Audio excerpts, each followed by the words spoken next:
This story begins 100 years ago when a spatial rift opened on Earth, releasing fierce beasts that threatened humanity, creating a world where only those who awakened with hidden talents could survive. This is the story told by Ye Tian, an orphan whose parents were victims of this world. He survived only with his sister, being the only support for one another. However, Tian has a problem. His talent is low, which means his life is ruined. But he won't accept this and will fight at all costs to survive. This brings us to a city being destroyed by a colossal beast, with everyone escaping except Tian, who remains still, watching terrified people pass by, filled with fear, terror, and despair. His gaze turns to his arm, which emits terrifying rays with a series of glowing veins running through his body. He screams in desperation, releasing a massive wave of power. The glow fades, leaving Tian in an empty world where a small pink orb slowly descends to his face just as he wakes up in a room,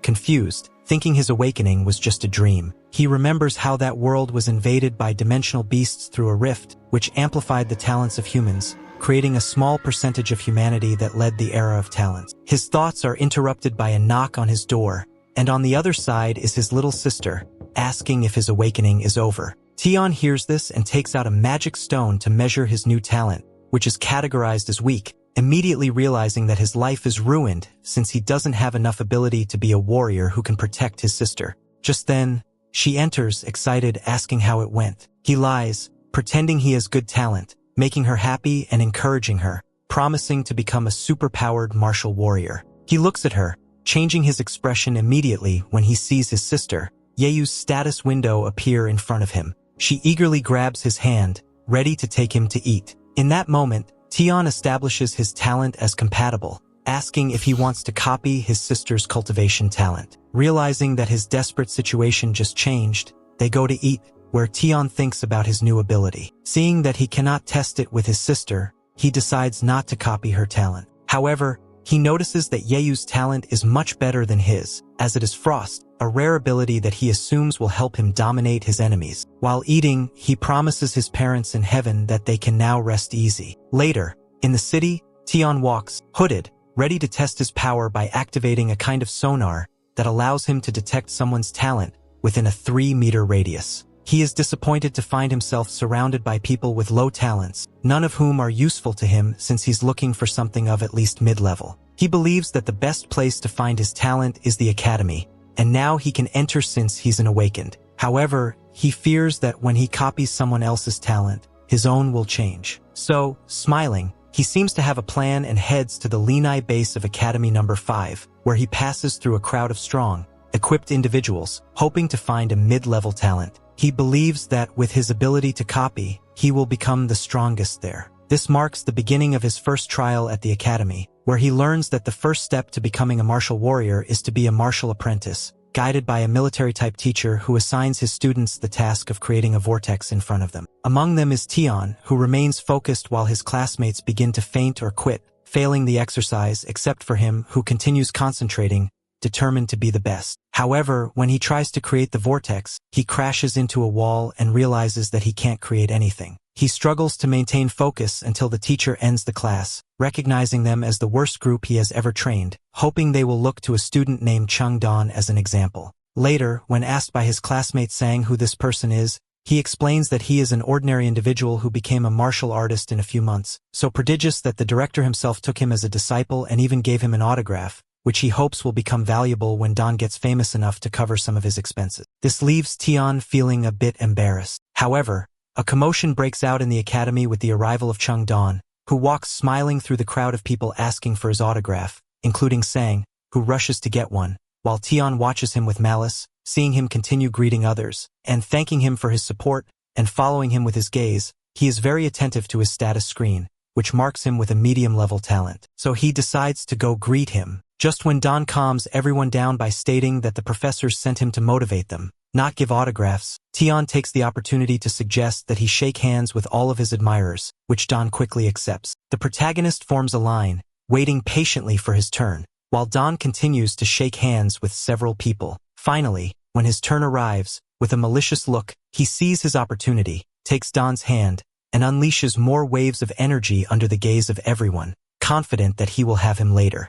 On a rainy night, Tian is in a cave on a mountain, facing the option of merging the ability he copied, doubting what will happen next. Remembering the strange dream he had upon waking up, he nervously bites his nails. Tired of thinking, he decides to leave everything to chance and starts the fusion, adopting a meditation position. Quickly, the power transforms into a brutal pressure on his chest, making him scream in pain. Crawling and not understanding why the fusion ends this way, he scratches the ground, trying to endure as his body fills with veins. A manic smile spreads across his face as the strong thunder continues to fall outside until he finally calms down. With the copied talent, he believes it's worth the pain. He observes how his system screen shows that his talent copying ability has cooled down and can be used again in 30 days, which he finds amazing, considering that it's the perfect moment to test the ability the professor showed him. He successfully creates a vortex in front of him, which is much easier than he expected. At this point, he thinks that with this ability,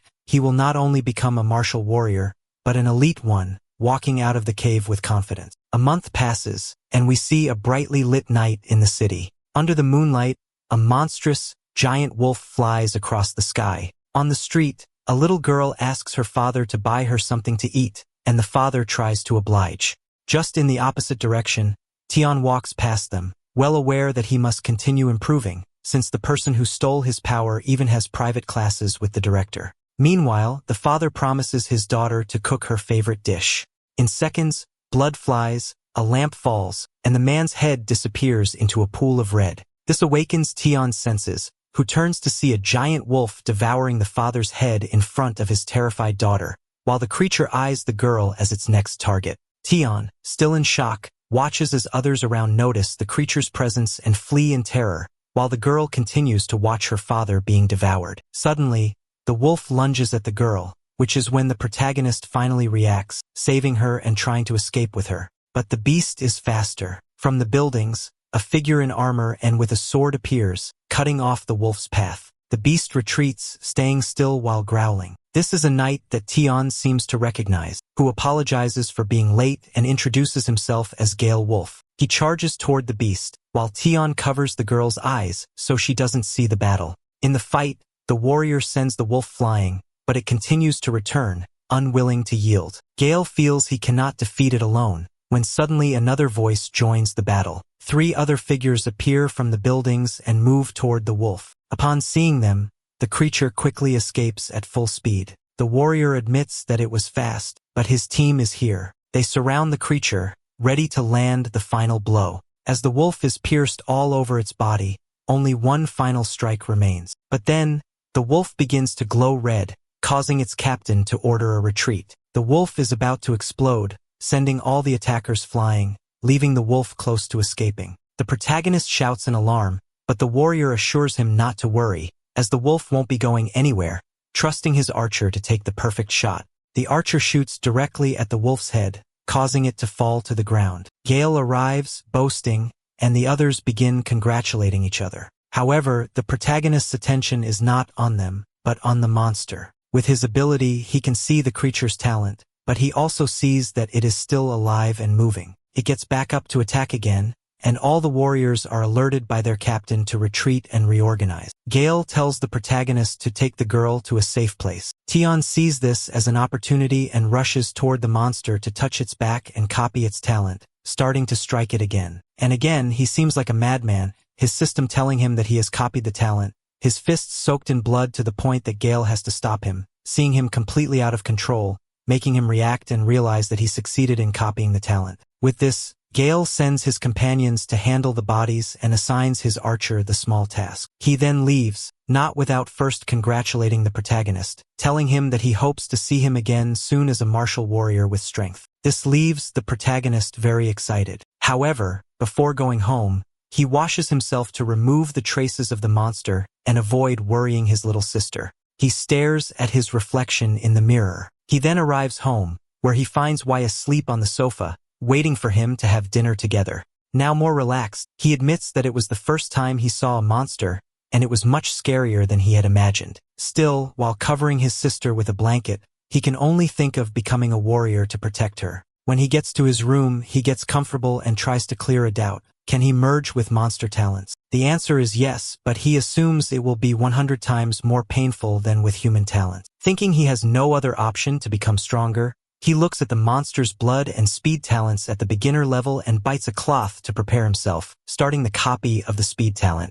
Intense pain shoots through his body as he writhes, throwing himself to the ground, feeling as if each of his bones is breaking. He endures as best as he can until, at that moment, his leg twists unnaturally, causing him to scream in pain. He struggles to stand up but collapses again, thinking both his legs are broken, believing the copy failed. He looks at his shattered feet, convincing himself that this time, he's finished, lamenting failing his sister, falling asleep from the pain. When he wakes up in the morning, he gets up startled, wondering what happened. Upon looking at his legs, he finds that they're as good as new, and now he feels much lighter. He starts kicking, and just as he's enjoying it, the system interrupts to inform him that the copy was successful. At the academy, in the tree area, he tests his new abilities, jumping through the air, enjoying it, feeling like a child as he falls to the ground. He quickly changes to a more serious expression and runs at full speed to stop a leaf falling from a tree, admiring his new wolf-like powers. Then, he jumps onto a rock to do martial training, forming an orb of air in front of him, feeling that his speed is now at the level of a warrior but his energy is still lacking. He thinks about ways to solve this when Sang, who has been searching for him in the academy, appears.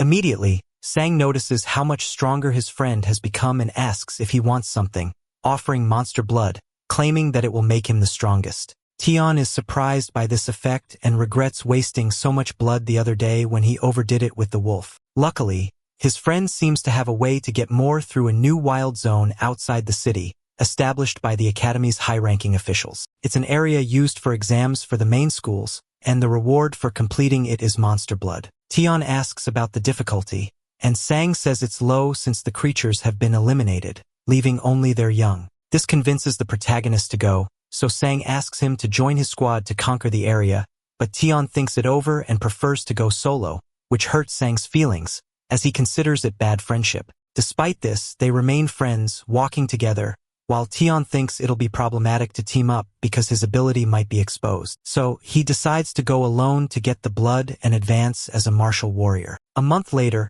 he arrives at the academy's director, who is annoyed to see Tian wanting to participate in the exam even though he wasn't summoned. The boy insists that as a martial apprentice, he is qualified, and as a result, the director throws a paper at his face. Tian picks it up and reads that it's a life responsibility waiver, basically telling him to accept that he could die or leave and stop wasting time. This causes the boy to feel worried, but later, he walks confidently through the halls, remembering how he signed the waiver. This puts a smile on the director's face, who, seeing it as a challenge, promises that Tian will regret taking the exam. Meanwhile, Yu, who has just woken up, calls her brother to get up and eat, unaware that the food is already prepared and too much. She wonders why her brother did this until she finds a note in the kitchen saying that due to a school event, he won't be back for 3 days. This leaves her worried, hoping he's not in danger. On the other hand, in the desolate, ruined, gloomy, and dark wild area, a group walks along strange paths, among them Tian, who notices there are too many people, something his friend Sang thinks is logical since students from all 5 academies have arrived. Meanwhile, in the distance, a person laughs upon seeing someone from the 5th academy, calling them trash from a worthless academy. This is a swordsman, accompanied by his giant butler, who tells his master that in this exam, they can hunt both monsters and humans. Seeing that more is better, the swordsman, with a calculating expression, plans to have the weak ones thank him for doing it. Meanwhile, Tian notices the person, and his friend gives him information about this, being the youngest member of the family, which explains why he is so arrogant. At that moment, another figure appears, alerting everyone from the 1st academy. This is a man with a sword and a great aura, ready to fight, asking Mo Chao Bei to give him a chance to tear him apart. The heir seems to know him, as he offers him another defeat, exchanging glances. Tian wonders who he is, and his Google-like friend responds that he is Li Yun, a sword genius from the 2nd academy, whom Mo has already defeated before. The director is annoyed at how inquisitive the protagonist is, calling him illiterate. The protagonist responds by excessively cheering for Li Yun, who is surprised that the guy isn't afraid of Mo, although somewhat embarrassed by how intense he is. However, their attempts to fight are interrupted by the loudspeaker, announcing that fights are prohibited outside of the event. Li Yun steps back, promising to face his rival later, who only looks at him with disdain. Then, this same person approaches the protagonist, seeing him as brave for cheering him on and asking for his name. He gives it to him while his radar activates, revealing his talent with the knife, which catches the protagonist's attention. He extends his hand,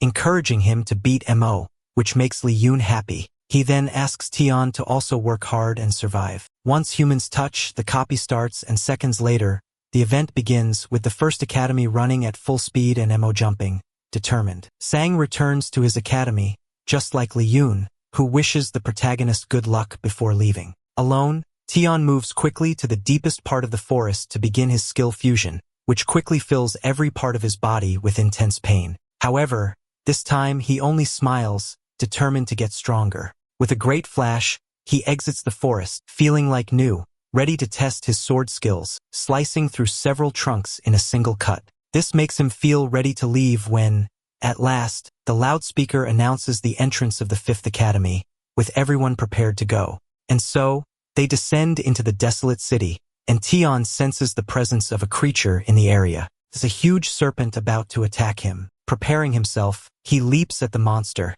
and with a single sword movement, he strikes its head. The creature falls to the ground, and Tian collects a small orb that seems to be his point accumulation. Surprised by how weak the monsters in the area are, he stores the orb, noticing that the rules indicate the more he eliminates, the higher his rank will be, needing many more to reach the first place. Complaining about the long way ahead, he starts by hunting more beasts, jumping to move between buildings. A desperate cry for help halts him. From above, he sees a completely terrified person surrounded by wild wolves, watching as one rushes toward him. Tian decides to use arrows to take down the wolf, landing in the middle of the battlefield and surprising his friend, asking if he can take the points. However, Sang tells him to flee, as he's no match for the wolves. To this, Tian responds by launching himself at full speed into the middle of the wolves, who try to attack him. Tian calmly draws his sword and, with a simple cut, slashes all 3 wolves to pieces, leaving his friend amazed as he watches the massacre from afar.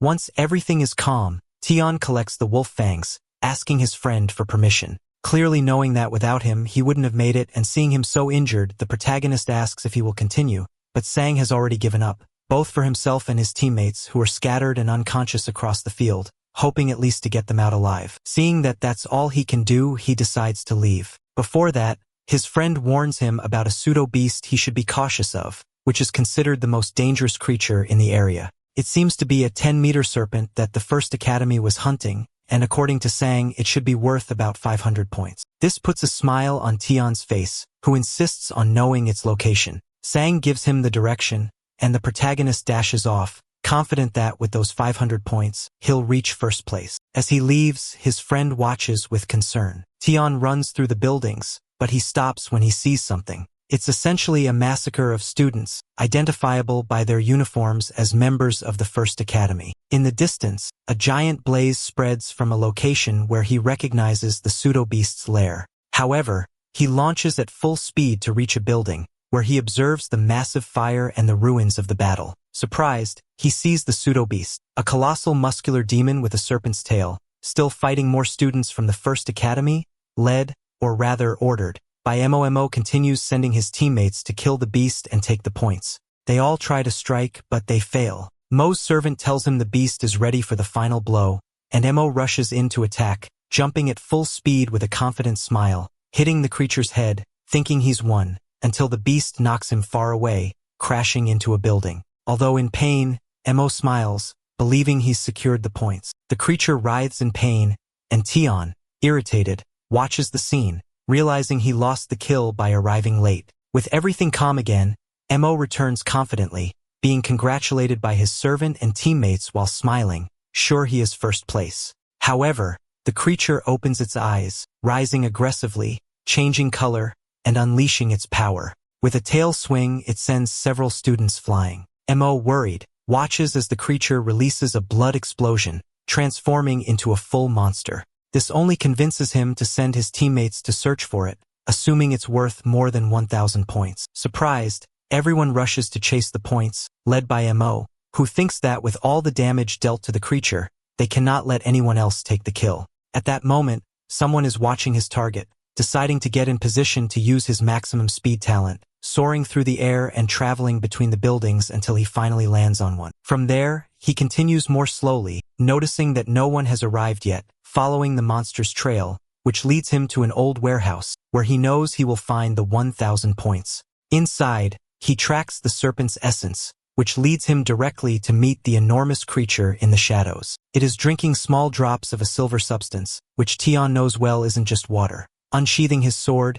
he downplays the situation and goes for his points, launching into an all-out attack, thinking he has everything under control. However, the creature turns to face him with a smile, responding to the attack and sending him flying. Tian realizes the monster is very fast, flying through the air, and decides to use his bow and arrows, making a shot that lands perfectly in its eyes. He then grabs his weapon while still airborne, taking the opportunity to strike back, landing on the monster's arm, causing significant damage and shouting to give it his all before moving towards its head to finish it off. The monster ends up in a large puddle of pink liquid, falling to the ground along with the protagonist, who smiles, admitting that he sweated to defeat it, confessing he wouldn't have managed it if not for the fatigue caused by the First Academy. Now, his attention shifts to the strange liquid the monster had been drinking, which he decides to store in a jar for later investigation. He also has another problem to deal with, mounting the monster's corpse to remove one of its eyeballs as proof of his victory. He also extracts valuable blood from its heart. Once he has what he needs, he looks at the strange liquid but, unsure of what it is, decides to ensure it is not found, eliminating the source where it had been dripping. With his objectives completed, he plans to return later. Arriving at the location of the First Academy, he finds the monster's lifeless body, now devoid of blood, eyes, and heart, just an inert corpse left behind. The servant, confused, asks what should be done, and the furious leader can only curse the thief who took his prey. The protagonist, meanwhile, hides in the shadows, waiting for the First Academy to exit the warehouse. They are furious, quietly searching for the thief, while Mo is tasked with investigating all the subjects they find. Tian, however, chooses to remain stealthy, quickly escaping the area, moving through the rubble, knowing that sooner or later, they'll find him, especially after he hands over the proof once the event is over. That's why he decides to use the remaining 3 days to cultivate his strength. He reaches a place ruined enough to serve as a hideout and sits to think about using the monster's blood. After drinking a few drops, he realizes it's the worst thing he's ever tasted, but that doesn't stop him. Motivated by the desire to become the strongest and protect his sister, he drinks it in one go. This causes his sister to sneeze, thinking maybe her brother is thinking of her while she's at school. Returning to the protagonist after drinking the blood, he begins emitting a green aura that boosts his growth power. He wonders if this is why people like Qindong and others are so strong and decides to use it to develop his skills in the remaining 2 days, considering all the blood he has to drink. The event concludes, and everyone returns to present their points. Among them, Li Yun confidently places his points on the table, totaling 195, which astonishes everyone. However, Mo quickly arrives with his entourage to mock him and his teammates, deeming them unworthy of challenging him. Mo shows his points, which total 427, again shocking everyone, except Yun, who believes it's impossible to reach such a number unless points were stolen from others. Mo proudly admits to stealing them using his ability against the weak, which further infuriates his rival. The director congratulates him for first place, but Mo is still waiting for the one who stole his 2,000 points. However, the person counting the points hasn't seen anyone else leave, assuming that if they haven't left, it's likely they didn't survive. This seems to please the director, unaware that Tian is approaching from the desolate wasteland, showing his proof on the table. The person counting is astonished upon seeing the monster's eyes, which gives Tian a score of 100 points, winning the event and taking home the prizes, 3 monster blood vials and 100,000 yen. Li Jun is amazed, and Mo is furious upon recognizing Tian as the thief, demanding that his assistant gather all information about him. Mo then greets his friend for bringing glory to the 5th Academy, though he notices that it doesn't make his director happy. The reason is that when you mess with a family like Mo's, it's highly likely that the protagonist will appear out of nowhere, dead. This worries his friend, and that's how the event ends, with the award ceremony where everyone smiles on the podium, encouraged by their fellow teammates. At that moment, Mo, upset about the alleged theft, confronts Tian. Tian responds by basically saying that he too was a thief, which, according to Li Yun, is exactly the same excuse Mo used, hiding behind his ability. This infuriates Mo, who seems to go on the offensive, determined to prove who is the strongest. Tian accepts the challenge gladly, understanding that, in his current situation, there is no way to escape. His only option is to become strong enough that no one dares to look down on him. That afternoon, Tian returns home, greeted by his excited younger sister, who is worried about his condition. She checks him thoroughly to confirm he's in one piece and then prepares a surprise for him, his prizes. Yu is amazed and jokes that with all the money he won, Tian can now get married. However, the protagonist has no such plans, and he gives her the money for school and expenses, both of them excited, though he doesn't fully understand what it is. So, he picks up an illustrated book of treasures to discover it with his brother, eagerly joining in her reading. After reading for a while, they find that the strange stone is called Elixir of Earth. Core is an earth beta that has absorbed the primordial key of the sky and earth for 100 years. According to the book, it only works for lower or intermediate level talents, assuming there might be other elixirs for higher levels. Tian reflects on how useful such an object could be, until his sister interrupts, asking him to take it to become stronger. But he seriously tells her that he doesn't need it, as he has another plan to make her stronger, asking her to be the one to drink it, leaving Au amazed. She's confused and looks at the elixir, remembering that she still hasn't awakened her talent. Her brother confidently says that it won't be a waste if she drinks it, while he checks her status window. Yu's cultivation talent is low, so the elixir could increase it, although he doesn't know by how much. Meanwhile, Yu, excited, prefers to try and sell the object to make more money, but Tian knows no one will trust that sale because the elixir must have come from a spiritual earth energy stone that was already destroyed, so she won't be able to show it to potential buyers. Selling it would only cause problems and suspicion. Yu, sulking from the lost opportunity, insists that they sell it, but Tian, determined, believes it would be a waste not to use it. So, he quietly approaches his sister from behind, taking the elixir and trying to make her drink it. Yu complains and accuses him of trying to send her to San Pedro, the afterlife, though her resistance is in vain as she ends up drinking it, thinking maybe she made a mistake or the book lied. Tired, she decides to go to sleep. Tian stays, meditating, waiting to see if the elixir takes effect. After an hour, something seems to have changed, feeling a sudden boost in her talent. He looks at his sister, who is still asleep, and her status window shows that her cultivation talent has gone up to an intermediate level, increasing by 2 degrees, and her ice talent has also improved. This makes Tian think about the great future she has as a martial artist, and with this evolution, he feels more confident. He's no longer worried about the monster blood he drank earlier, which he softened with fried foods, and checks how much his power has increased this time, discovering that it's now 8 times greater than before. Realizing the talent he gained from the beast is truly terrifying, he also realizes that if he had more blood, he could keep advancing until becoming a martial artist. However, he only has 2 bottles left, which makes him think about how to get more. Days pass, and we see Tian meditating in the forest of the academy. 10 days later, he's meditating so calmly that even birds land on him. However, his peace is interrupted by Sang, who arrives running, flustered, mentioning his main problem. This terrifies Tian, who thinks his rival has come for revenge. Fortunately, his friend turns out to be overreacting, only informing him that Mo is confined to his room, planning to use the heart blood, the low-ranked beast blood, and the venomous snake blood, reflecting that with this, he can't break through as an apprentice. However, he trusts his speed and sword skills will allow him to fight against a martial artist. Meanwhile, at Mo's family mansion, inside a house, a huge reinforced door begins to crack and eventually shatters into pieces. From the shadows emerges a powerful figure. It's Mo, who is congratulated by his servant for having reached the martial artist level. Now Mo exudes an imposing aura. At that moment, his father, Mohen, enters, surprised that his son has finally fulfilled his promise of becoming a warrior.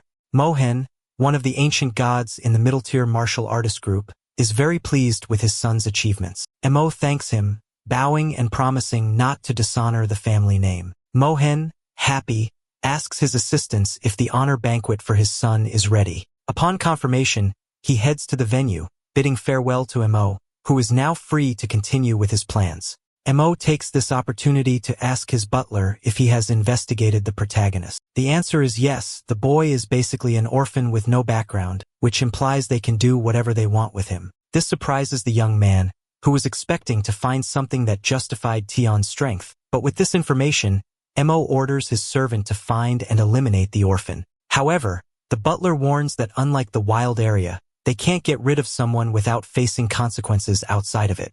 Mo responds that they can avoid problems by hiring a dark shadow mercenary. Although the butler agrees it's a feasible plan, he points out it would be too costly for a simple boy. Mo then makes a classist comment saying that poor people always think like poor people, adding that rich families like Lini maintain their power by eliminating any genius among the regular people, exemplifying this by breaking a cup. The butler, understanding that according to Mo's thinking, the Fifth Academy can't have a genius, gives a sadistic speech about the survival of the fittest. Meanwhile, in the small forest of the Fifth Academy, Tian is moving at high speed, breaking a giant rock into pieces. Exhausted from his training, he decides to head home before it starts raining. Walking through the city in the rain, Tian suddenly stops, almost paralyzed, upon seeing something incomprehensible in the distance, an activated status window floating in the air. It belongs to Li Kuan, who has a low cultivation talent and a novice shadow talent. Suddenly, a huge shadow descends rapidly, attempting to surprise Tian. He blocks the attack and confused, he asks who it is. The shadow coldly responds that it is his executioner. Tian watches from a distance as Li Kuan, enveloped in power, makes it clear that he will eliminate him. Tian deduces that it's a mercenary sent by Mo and wonders why, being a martial artist, he would choose to eliminate him in this way. At that moment, the ninja leaps through the air, preparing to attack directly. Tian deflects the attack at the last moment, but his enemy goes invisible again. Tian, alert, tries to prevent the next attack that comes from his back, directly at his neck. Astonished, he has no choice but to unleash his own talent, moving out of the mercenary's reach and positioning himself on top of a building. This surprises Li Kuan, who wonders how an apprentice can move so fast. The protagonist then launches his own attack, charging at the enemy at full speed, leaving him no chance to escape, using his sword and releasing a devastating cut that destroys everything in his path but doesn't reach Li Kuan, who escapes, becoming invisible. This frustrates Tian, who finds that this skill is annoying and complicated for normal people but useless against him. He attacks with speed, causing a mortal wound, and Li Kuan falls to the ground, bleeding, unable to comprehend how someone so weak could see through his technique. Tian, approaching angrily, says he'll explain how he did it if he first tells him who sent him. Li Kuan agrees, but as he exhales his last breath, he launches a surprise attack. However, Tian easily dodges it and counterattacks, piercing the mercenary with his sword. When he asks who sent him, the defeated Li Kuan admits it was Mo. With this, Tian pulls out his sword, letting the dying mercenary fall to the ground, then approaches to copy his power, enveloped in a green aura, proclaiming that his enemy's talent now belongs to him. And so the rain continues, the lightning strikes, and Liam's horrified face remains as his last trace in the improvised grave that Tian begins to cover with rocks, with the strong wind stirring the falling leaves in front of the protagonist, who reflects that humans should not fall like leaves torn by the wind or rain. Picking up the leaves from the ground, squeezing them tightly, they would also go after her, and without hesitation, she jumped out the window, moving between the buildings while praying her sister was safe. She quickly arrived at Ye Tian High School. She jumped out the window, moving between the buildings while praying her sister was safe. She quickly arrived at Ye Tian High School, where she desperately searched for her sister. Thinking that no mercenary would eliminate a regular person in a place like this, but doubting how far Mo could go, she felt a threatening shove from behind. With a quick reaction, she positioned herself behind the attacker, threatening them, only to realize it was her sister carrying an umbrella. Somewhat confused but relieved, she asked why she had left school so late. She explained that she stayed to clean the classroom and then opened her umbrella to leave, scolding him for being soaked and barefoot while they walked in the rain. But they were being watched from a distance by a luxurious limousine. From inside, Mo observed with annoyance as Tian was still alive while the protagonist bought sausages with his sister.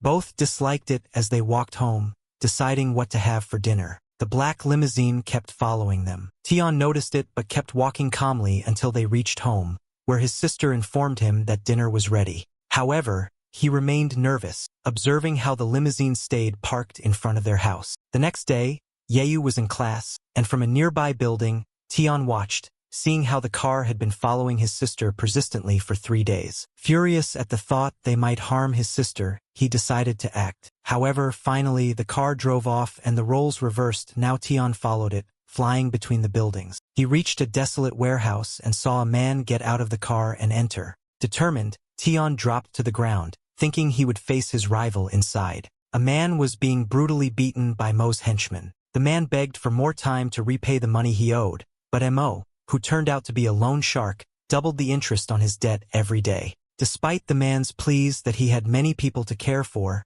he was interrupted by the butler, Deo. For the eccentric young man's misfortune, the butler had no information about the shadowy assassin they had hired. Tian, in invisible mode, watched, annoyed by how the wealthy man vented his frustration on the debtor with a brutal kick. Tian felt scammed by the mercenary and his butler. Kneeling, the butler apologized and swore loyalty, while another assistant removed the debtor's lifeless body. Bo then asked what they would do with Tian's sister. Very attentive, Tian listened to the butler, who said they would hire a friend recently released from prison. But now, Mo preferred to handle things personally. Tian's nerves increased at the thought of the crazy boy facing his sister, and suddenly Mo, with a sadistic smile, hit him so hard he fell to the ground. Tian asked why, and the cruel Mo answered that it was punishment for failing. At that moment, Tian jumped from the shadows, invoking his new weapons. Mo, unprepared, didn't see the strike coming. Blood splattered on the protagonist's smiling face. With a bloody hand,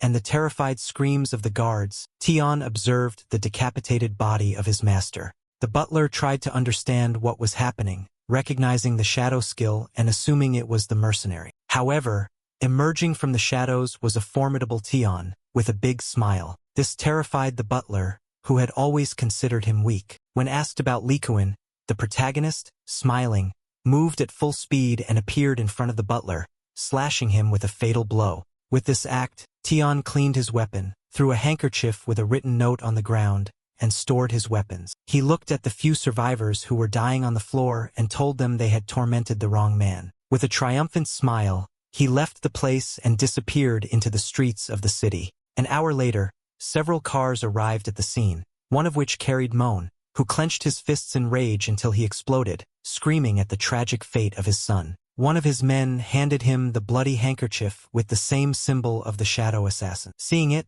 Moan interpreted it as an insult, but he was interrupted by the arrival of Mo Chong, the great elder and the only martial warrior of the family. This title was above martial warrior and elite martial warrior, just below the grandmaster. Upon his presence, Moan knelt and informed him that his prodigious heir had been exterminated. The elder examined the scene and asked for an explanation. Moan, from the floor, lamented, explaining that his son had reached the rank of martial warrior and that they had just celebrated his achievement, convinced that his son would lead them to the top. But now everything was lost. The elder understood his pain, as he too had placed his hopes on that young man, believing he would become the second great master of the family, taking them even higher, thus ensuring his position as the family's great hope. Through tears, Moan begged the elder to avenge his son, handing him the handkerchief of the shadow assassin. Mo Chong received it, surprised, reflecting that perhaps a rival family had hired the organization. He then examined the fabric under the moonlight,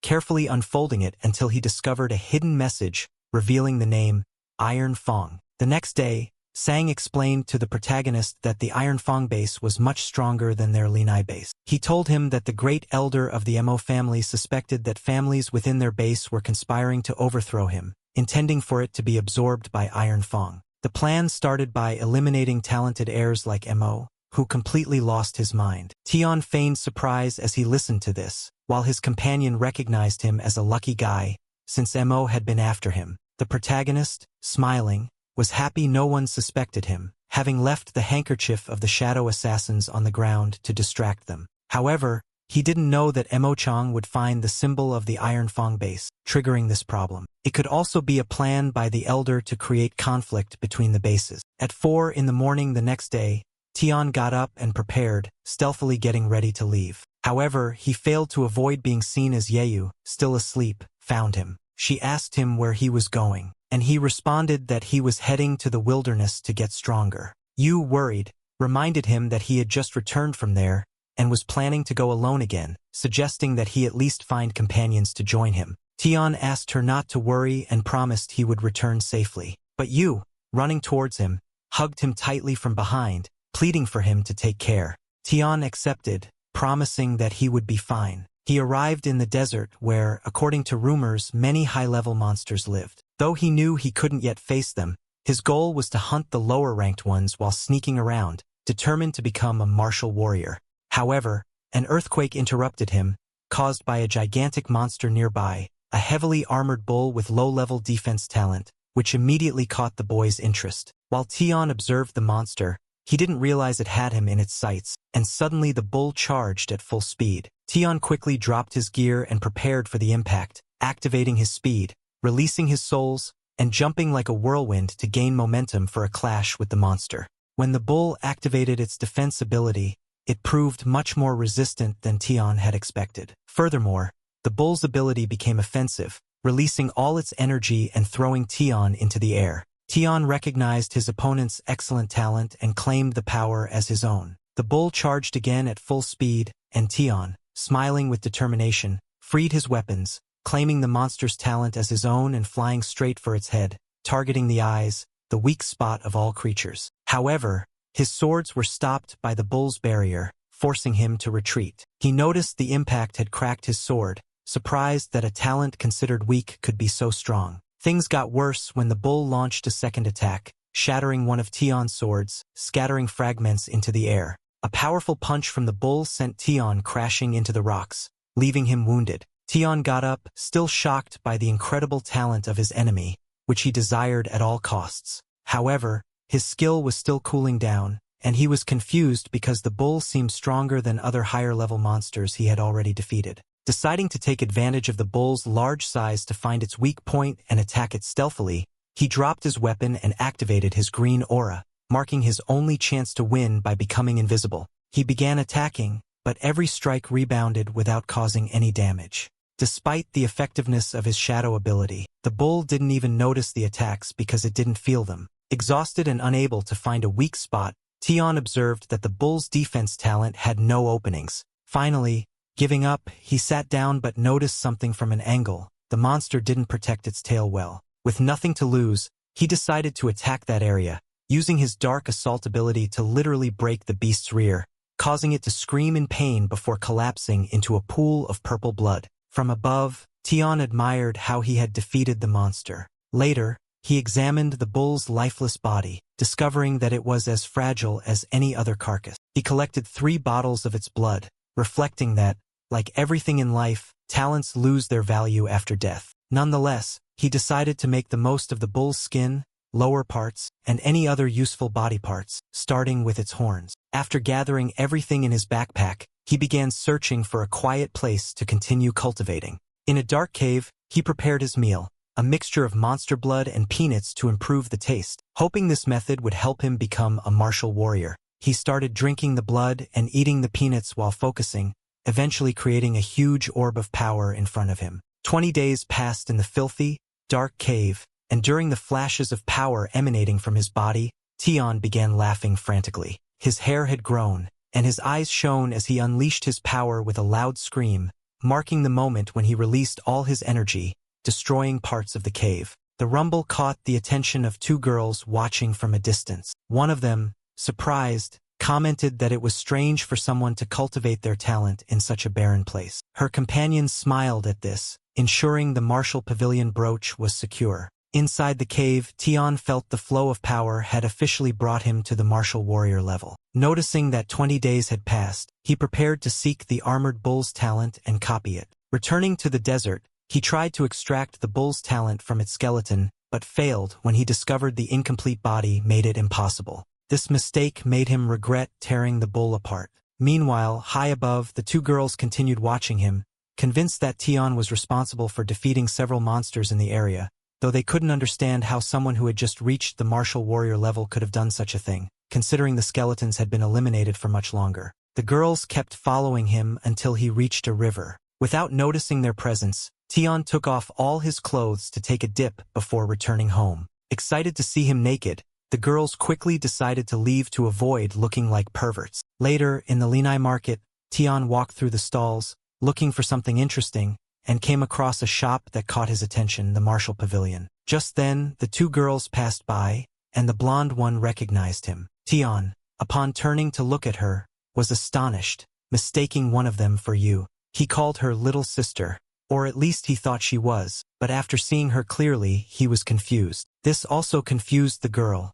who quickly turned to walk away but glanced back at him. He realized that the girl he mistook for Yu was Yelin, a true genius with mid-tier cultivation talent, sword talent, and speed. Her strange comment didn't go unnoticed, and the blonde girl became annoyed because Tian called her little sister, insulting him by calling him a garbage collector. This hurt the protagonist's ego, who thought that perhaps he hadn't bathed properly. The girl, Link, nearly spoke out of turn, but her companion, Koyu, stepped in to give Tian instructions on what to say. This time, Tian apologized to the girl, and Link took the lead, dragging him to the store and revealing that their boss was in charge of the Martial Pavilion. As compensation for the insult, they offered to buy anything he was selling for double the price. Tian, amazed, was taken to the store, where he admired the items, which were exactly what he had expected from the biggest store in the area. As he was served tea and shown the items he had brought to sell, they offered him 200,000 yuan. But as promised, they gave him 400,000 yuan. Tian happily accepted the deal, thrilled by the easy money he made, delivered in cards. He thought to himself that this money would surely make his sister very happy. He also received another offer as part of the compensation. Every item he bought from the Martial Pavilion would be half price. Seeing that the items were extremely expensive, he realized how complicated it was for ordinary people to buy them at such prices. This made him think that it was one of the reasons why the main families remained in power. Still, he decided to buy some books. With much monster blood, paying with a gold card he obtained from the mercenary he sent to heaven with everything paid for and packed, the protagonist begins to suspect that he is receiving too many benefits for just one insult, assuming there is something more behind it all. However, he prefers to take advantage of it and leave as soon as possible. But before he reaches the door, Eu stops him with a gesture. The pavilion supervisor wants to meet him. Intrigued, Tian accepts and asks her to guide him. Eu takes him to a room where Lin is waiting, drinking tea. Recognizing the protagonist as the person she saw in the mountains, she surprises Tian by offering him a handshake. She introduces herself as Lin from the Demon Base, an elite martial artist at the peak stage.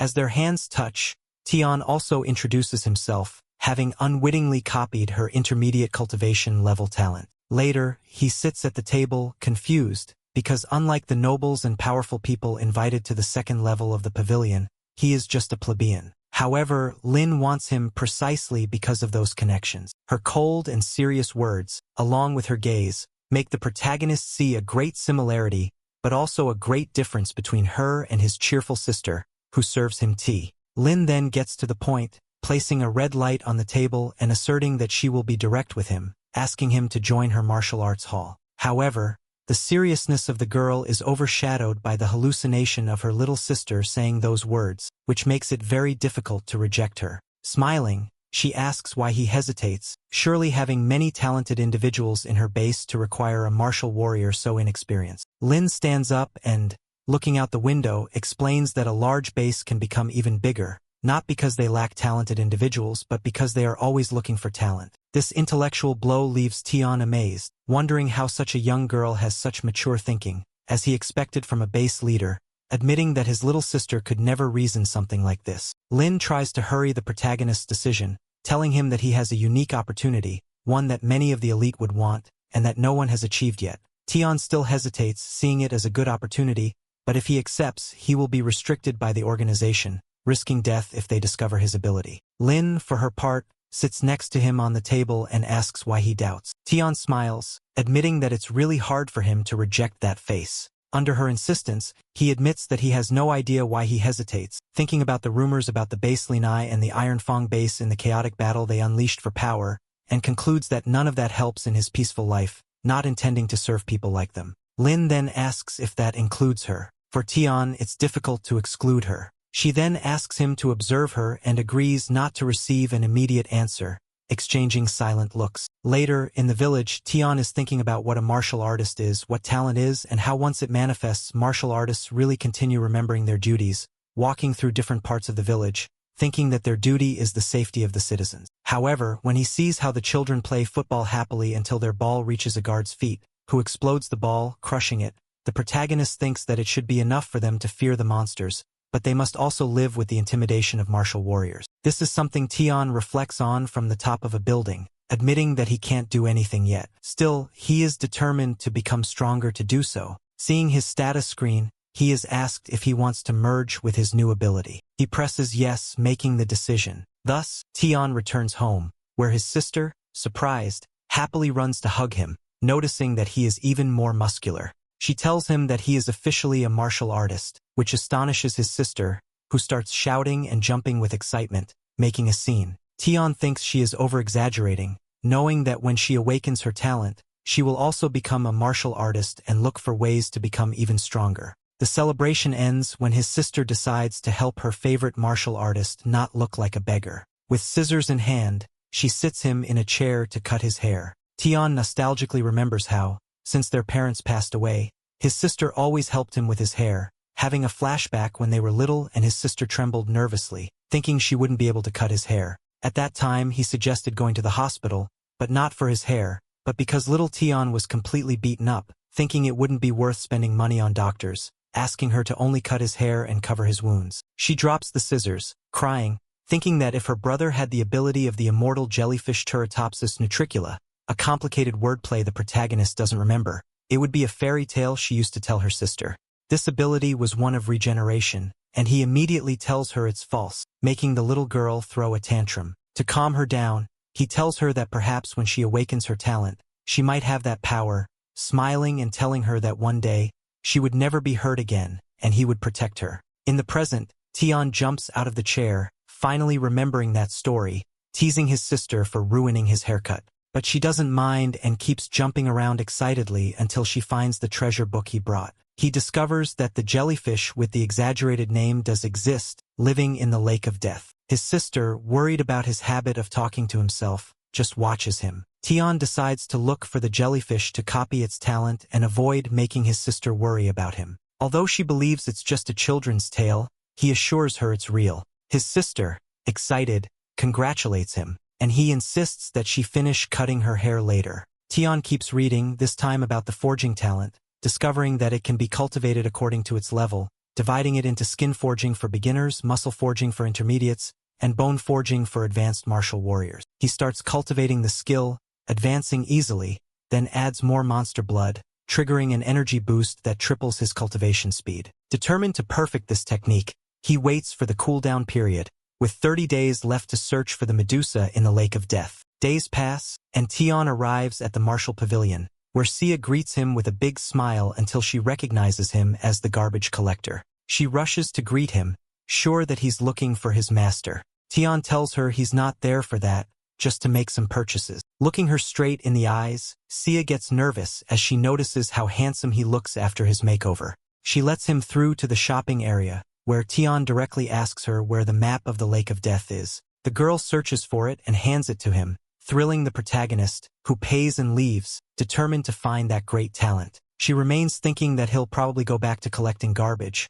but then remembers that the lake is dangerous, even for elite warriors, and she worries for him. So, Tian arrives at the lake, which he recognizes as eerie, hoping to find a good talent to copy. He also notices it feels like a ghostly place, with a strange atmosphere indicating danger, and he's not wrong. Before he can even finish thinking, a gigantic whirlwind appears, destroying the place. The protagonist prefers to observe, hiding with his shadow skill and retreating as far as possible. He climbs high enough to see the entire lake, where in the center, he spots a giant orb inside, distinguishing two figures, an elderly man flying with an umbrella and Ling, carrying a treasure. Tian recognizes them just before a massive monster emerges from the lake. The elderly man shouts that it's too late, barely escaping the bite of the water dragon. On land, they see they are facing a fierce high-level beast, which begins to rise from the water, astonishing the protagonist with the distance it covers. The elderly man decides to distract the creature so the girl can escape. She doesn't want to leave but has no choice, especially when other monsters appear, surprising both of them.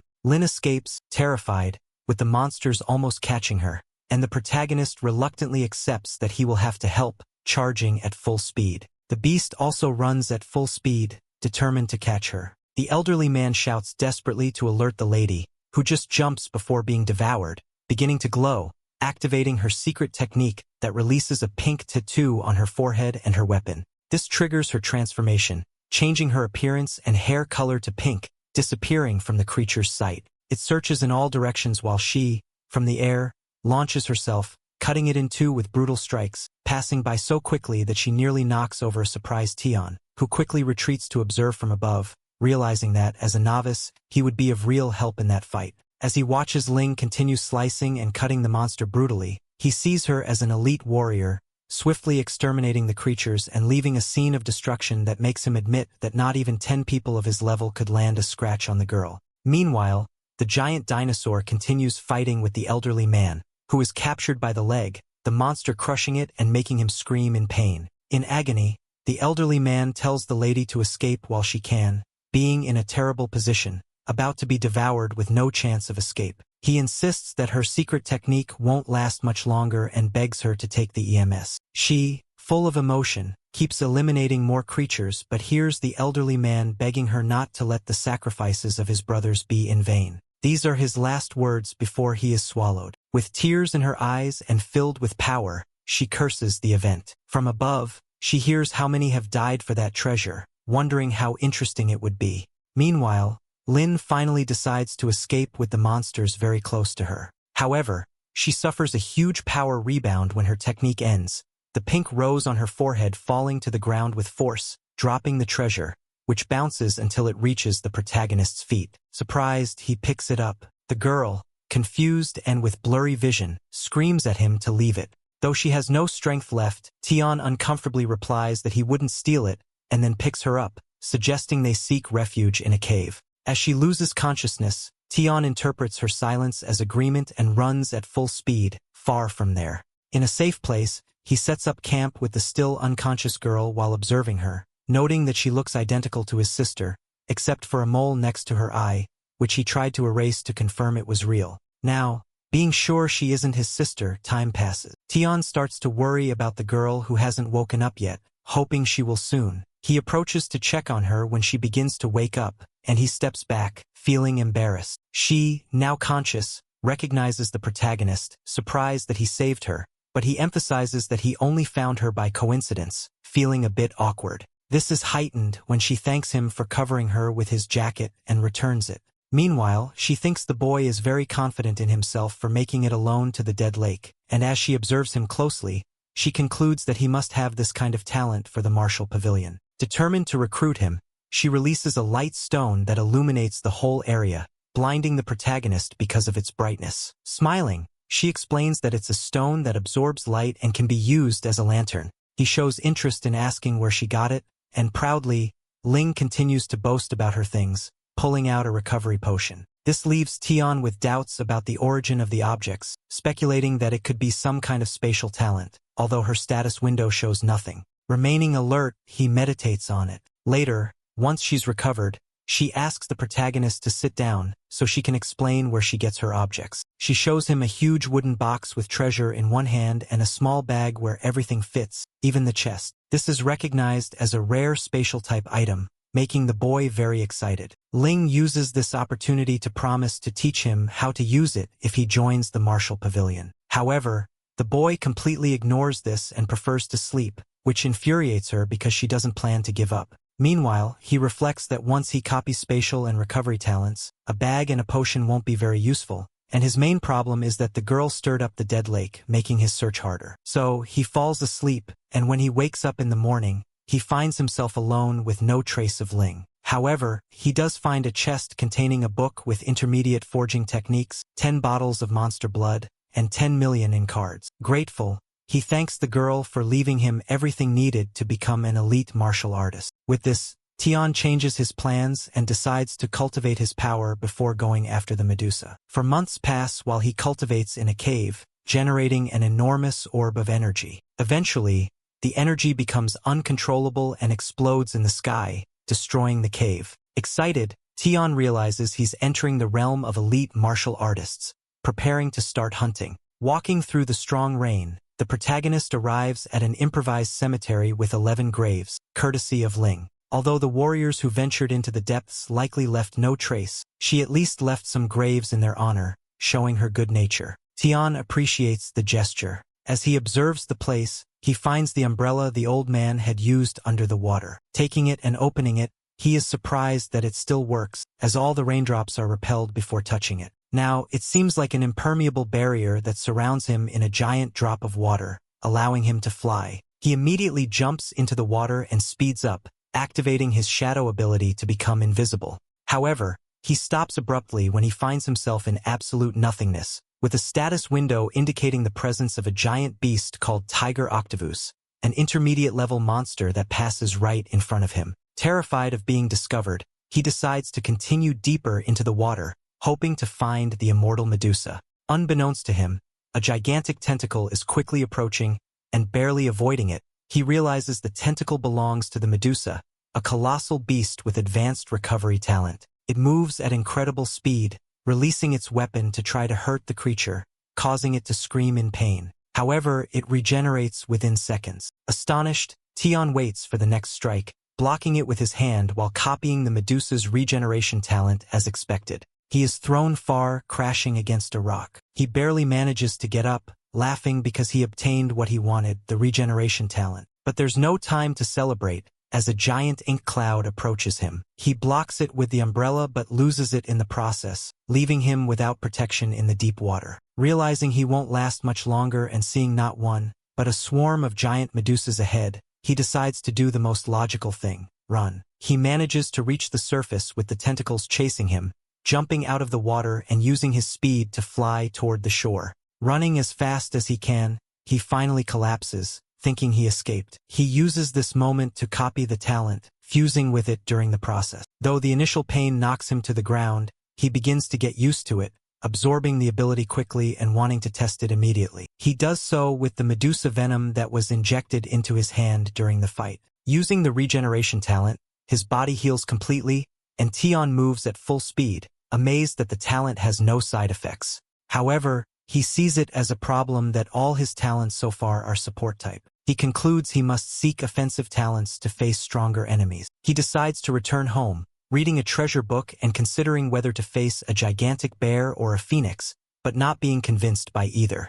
Meanwhile, his sister cuts his hair, complaining about being left alone for so long. He apologizes but is really focused on reading about a divine-powered ant with strength talent, which could complicate martial artists in groups. This marks his next prey. Determined, he heads to the martial pavilion, where the blonde girl greets him enthusiastically upon recognizing him, as it's been a while since they last saw each other.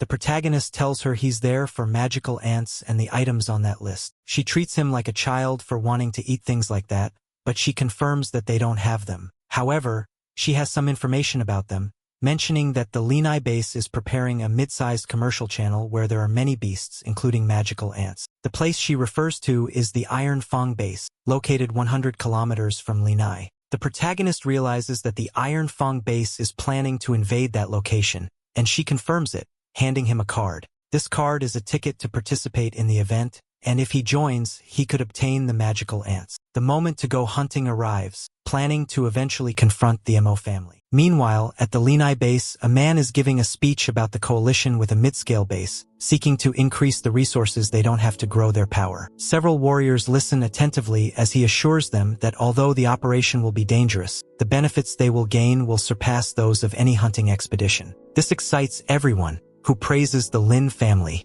Among the crowd, Tian watches, recognizing the man as the leader of the base he belongs to. The group of Gal Wolf, who is also there cheering, makes Tian wonder if the leader still remembers him. Meanwhile, the leader continues his speech, promising that all the items found in the mission will be shared among them. This sparks even more excitement, especially when they are promised additional rewards, such as 20 mid-grade Fierce Beast pills and 2 million cards. Finally, he asks them to sign up and wishes them good luck amid the cheers. A woman requests them to form a line for a test, which consists of touching a rock that will determine their martial arts ability. A large number of people, including Tian, stand in line. Tian feels annoyed about having to work with these wealthy families, especially the Mo family, and worries that if they detect him as an elite martial artist, he will have problems. He decides that reducing his strength when touching the rock should suffice to lower his rank by a couple of levels. When his turn comes, he concentrates on not unleashing all his power, trying to make sure his rank drops. Meanwhile, he observes how the rock displays his martial arts rank as advanced. This catches the attention of the academy director, though others are simply surprised that someone so young has such a high rank. Most assume he must be some genius from a wealthy family thanks to his advanced cultivation. Tian withdraws, realizing that even showing a small fraction of his power had drawn too much attention. He's observed by Gay, who admires him for having such a high rank at such a young age, as his group is stuck at intermediate warriors, with the exception of him, who is advanced. Still, the whole group admires the boy, and one of them suggests that Gay should include him as a new younger brother. Gay, however, doubts that someone so strong would want to join them. To everyone's surprise, Tian walks over to them, revealing his face with a big smile, excited to meet Gay again. Gay immediately recognizes him as the boy who rescued the girl from the silver wolf, amazed that Tian reached such a high rank in just a year. Tian, trying to be humble, comments that he's just been lucky and takes the opportunity to ask to join their group. Gay excitedly agrees right away. The atmosphere among the group is very lively, and the archer looks at Tian with flirtatious eyes, saying that with the last member,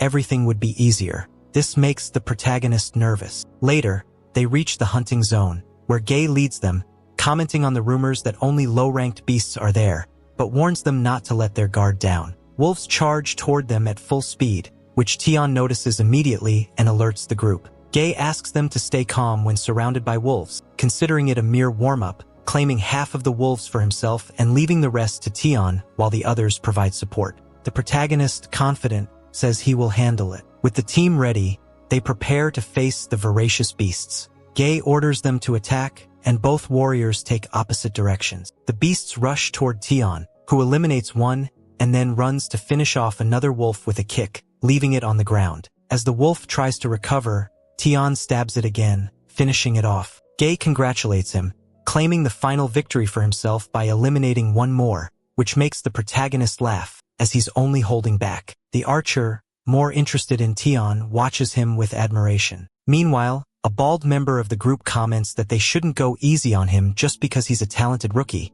which irritates Gay, who is trying to appear more heroic. One of the group members examines the fallen wolves, questioning why they attacked before entering the valley since they were out of their territory. Gay guesses that perhaps the wolves didn't have another choice, thinking they were fleeing from stronger monsters. This makes one of the members nervous, but the bald one calms him down, reminding them they have advanced and intermediate warriors to handle the situation. Gay then shows the radio the Lin family gave him as the team leader, assuring them they can ask for help if needed. And so, the group was led forward. They reached the depths of the area where Gay ordered them to stop before an unexpected enemy. Prod Alert was the first to notice, seeing a giant lizard that spat fire. It launched a fireball that blocked the warrior's path and, for some reason, surprised Tian, who assumed he hadn't read the monster's name. Now the group faces the monster up close. The intermediate-level warriors volunteer to fight and rush in full force. Tian worries about them, but he trusts they can handle a simple low-level monster. Later,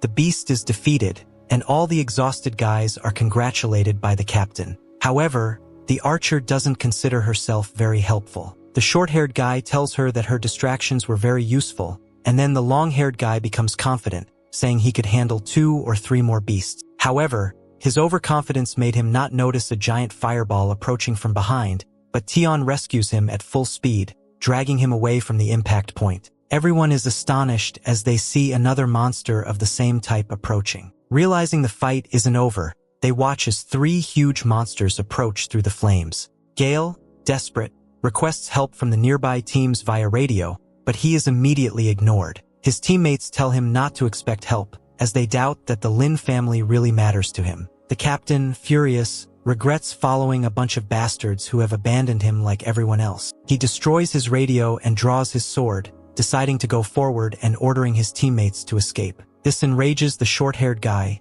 who asserts that they are all brothers, so if they leave, they will all leave together. The captain insists it's an order, but neither the archer nor the short-haired guy wants to obey. On the other hand, the long-haired guy doesn't think twice and runs at full speed, hoping the end won't catch him and that someone else will follow. This makes the short-haired guy promise that if he survives, he'll deal with the coward Gay. He then speaks to Tian, the youngest, asking him to take his teammates and protect them while escaping. The short-haired guy claims that since Tian is the new guy, he can leave them behind, just like the archer who doesn't want him to ruin his bright future. This only draws an ironic smile from Tian, who claims he is ready to go, but forward, running toward the creatures. Unleashing his true power, Igel recognizes that the boy has been holding back all this time. That aura was that of an elite warrior, leaving everyone in shock. Tian moves forward, about to receive a massive fireball, which he cuts through with ease. Although he hadn't planned on revealing his power,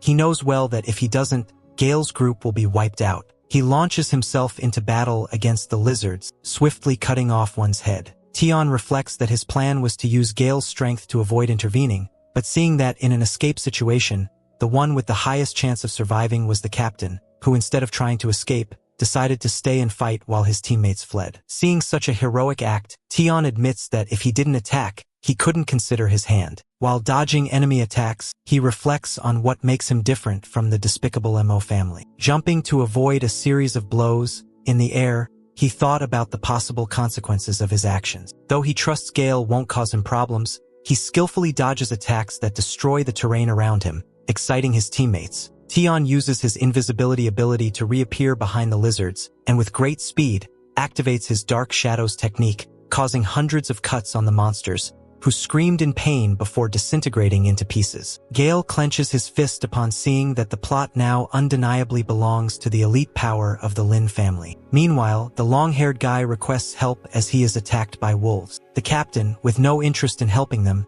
stands firm while Tian asks his teammates if they want to go deeper or return. Tian tells them he will continue forward and asks if they want to accompany him. The captain, with determination, states that his team entered together and will leave together, which greatly pleases the protagonist. Later, the archer heals the short-haired guy's wound, who thanks Tian for taking him so far. From atop a building, Tian jumps to tell them that they will continue advancing, making it clear that they can go home if they wish. Although no one wants to leave, the captain knows that with his combat skills, he can take care of himself. He asks Tian to reconsider, but the boy is determined to continue, so the others ask their captain if they can also join him. He accepts reality, admitting that under the circumstances, they would only be a hindrance, allowing Tian to continue alone. And so, Tian kept advancing through the ruins, thinking that before facing powerful families, he should test the limits of his regeneration power. While crossing places filled with flames, a foul smell marked the arrival at his destination, where the ground immediately began to shake, forcing him to jump just as a gigantic hand from a creature emerged from the depths. Without hesitation, the creature threw a brutal punch that struck Tian's face, sending him flying, but Tian quickly returned, charging with all his strength to fight against a giant hand that seemed to struggle to emerge from the ground, waving its arm to push the protagonist back. And finally, the Colossus emerged from the ground, jumping in front of Tian, who was excited to see his enormous rival. He asked the monster to help him test his regeneration power. With the beast growling in front of him, Tian began to gather a massive amount of fire, which he expelled directly at the protagonist, throwing him straight into a huge explosion that resounded from a distance. His companions watched, worried. Tian, on the other hand, emerged happily from the rubble, satisfied to witness the power of the Lizard King. Walking forward, he proposed a game, just as he was about to fall victim to the fire breath of the monster, which made him fall to his knees. Getting up, he decided to test what would happen first, if the Lizard King could burn him to ashes or if he would exhaust him to the point of collapse. Breathing deeply, Tian prepared to leap directly towards the monster's head. The monster watched him come while recharging its fire breath, which it used to throw Tian again into the buildings, causing another massive explosion. Over time, Tian's companions continued watching the battle from afar, doubting whether the young man was still alive. Gale didn't know either, but he was sure that in this battle, they wouldn't have been of any help, barely resisting the shockwaves from the explosions. As for Tian, he was somewhat tired, sitting on the lifeless body of the Lizard King, proclaiming himself the winner of the game. He admitted that regeneration is an ability that consumes a lot of energy and decided to use the mid-tier beast he had slain to recover his energy, quickly observing its blood as if it were a refreshing drink. Meanwhile, Gale and his team saw that the battle had ended and waited to find out what had happened to their little brother, who, to everyone's surprise, was emerging from the ruins safe and sound. He was surprised to see them still there, even though he had told them to leave. His captain, smiling, admitted that even though they weren't useful, they were still worried about him, offering him a shirt to stop showing off his gains, which he gladly accepted. Now, Tian was unsure about what to do with all the spoils, including the Lizard King. Gale knew he was the one who deserved the credit, but Tian decided to give them to his teammates as a thank you for not leaving him alone. His companions, amazed at seeing the giant monster, knew that disassembling it would be more tiring than dealing with the beast itself. With this, Tian asked them to take care of it while he returned, leaving the captain confused about why Tian wouldn't take part in the spoils. However, Tian had other plans, walking towards the territory of the divine ants, leaving Gale confused. Thus, Tian moved quickly through the streets, remembering how, before leaving, the chief had told him that the hardest part of the beast elimination mission would be facing the divine ants. He recalled how they had warned him that even though an ant might be a lesser beast, an entire colony of them was something no martial artist could survive. And so, Tian finally landed at the top of a mountain, remembering how his friends were hoping for his safe return. In front of him, the largest group of the army was gathered there, liberated by the family Luamo, the Lin family, and an elderly man he did not know, King, a martial artist from the Steel Fong base, who quickly detected Tian's presence and furiously sent his men to capture him. Tian, calm, waited to be taken, as he planned to join the group anyway. The guards took him to King, who immediately recognized him as an elite martial artist, asking why he was watching him in secret. Tian answered that he simply wanted to join the mission. Intrigued, King ordered his men to release him, but not before wanting to know which family he belonged to. When Tian did not answer, he was rejected by all the families present, which confused King even more as he saw that the young man was of elite level but had no family or backing. He started to have suspicions, but luckily these dissipated when King, the leader of the Lin family, claimed that Tian was with them. So the protagonist had no choice but to accept, being sent with the rest of the team while Min proudly believed he had obtained an elite warrior for free. From a distance, he saw how Min wanted to recruit the boy, but Lin knew well that the protagonist already belonged to the martial pavilion, including with the troops. Tian walked among the troops led by the heads of the families. The protagonist saw that everyone now knew his true level, making it more complicated to move secretly.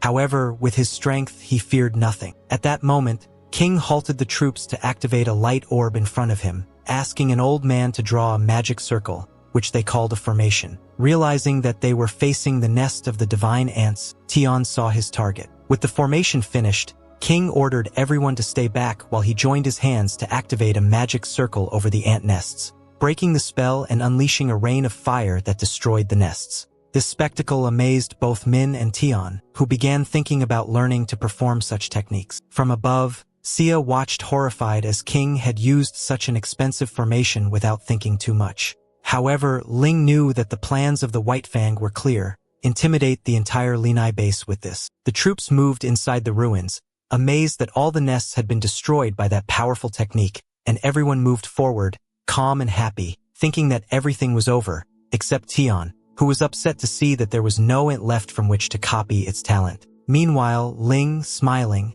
admitted that the formation had been powerful, but King had only disturbed one hive. Meanwhile, a group of warriors discovered a giant hole from which a monstrous ant emerged, stabbing a terrified soldier before roaring. Everyone was scared except for Tian, who smiled happily, seeing that it was not just one, but many more. King prepared his men for battle while Ming did the same with the Linai base soldier. They all rushed to attack, including Tian, who moved toward his first target. Although some soldiers had already defeated the ant, Tian arrived in time to take the corpse. He had copied his talent and now only needed to fuse it.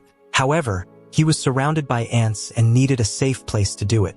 Activating his speed talent, he ran until he was stopped by two ants blocking his path, which he had to cut down using his shadow technique. At that moment, the entire battlefield was illuminated by a red light coming from a penetrating gaze through the shadows that made all the warriors feel an overwhelming pressure on their bodies. It was King, who immediately noticed, terrified, the presence of an advanced grade beast. The creature caused the earth to tremble, emerging and revealing itself as a giant yellow ant, watching the warriors from above. Its leader was the first to order a retreat, escaping at full speed, followed by the elders. Meanwhile, a member of the Lin family observed how the rich family ran excessively fast. His men asked if they should also retreat, but they had no choice but to run as fast as they could. This amused Lin, who saw them as fools, deciding to leave as well, although she was concerned about Tian. However, her leader trusted that he could handle it on his own. In the middle of the retreating soldiers, Tian wondered why so many great martial artists were escaping instead of fighting. One of them shouted that the ant had advanced grade strength, and combined with the others,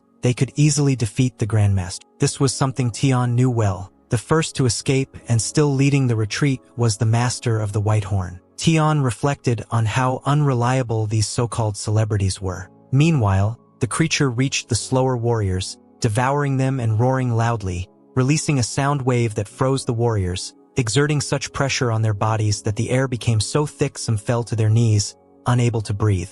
Everyone was struggling to escape, except for Tian, who continued to move quickly, trying to get out of the range of the black smoke that covered them. He pushed forward to exit the area of the creature, taking advantage of the ants focusing on the large team, thinking it was the perfect moment to escape. He then retraced his steps and found the bones of the Lizard King. Observing that Gale's team was very professional, having left only the bones behind, Tian climbed to the top of the buildings, where he saw the sunrise, preparing for the fusion. He immediately accepted it, feeling the effects in his body, resisting fiercely. He understood that, after seeing so many great individuals, only absolute power could face them. That night, he ripped off the remains of his shirt, thinking about returning home, surrounded by all his power. Although now at home, he kept meditating, noticing that thanks to his new talent, his strength had increased tenfold. He believed eliminating rookie artists would be easy, unaware of his annoyed sister, who, after being left alone for so long,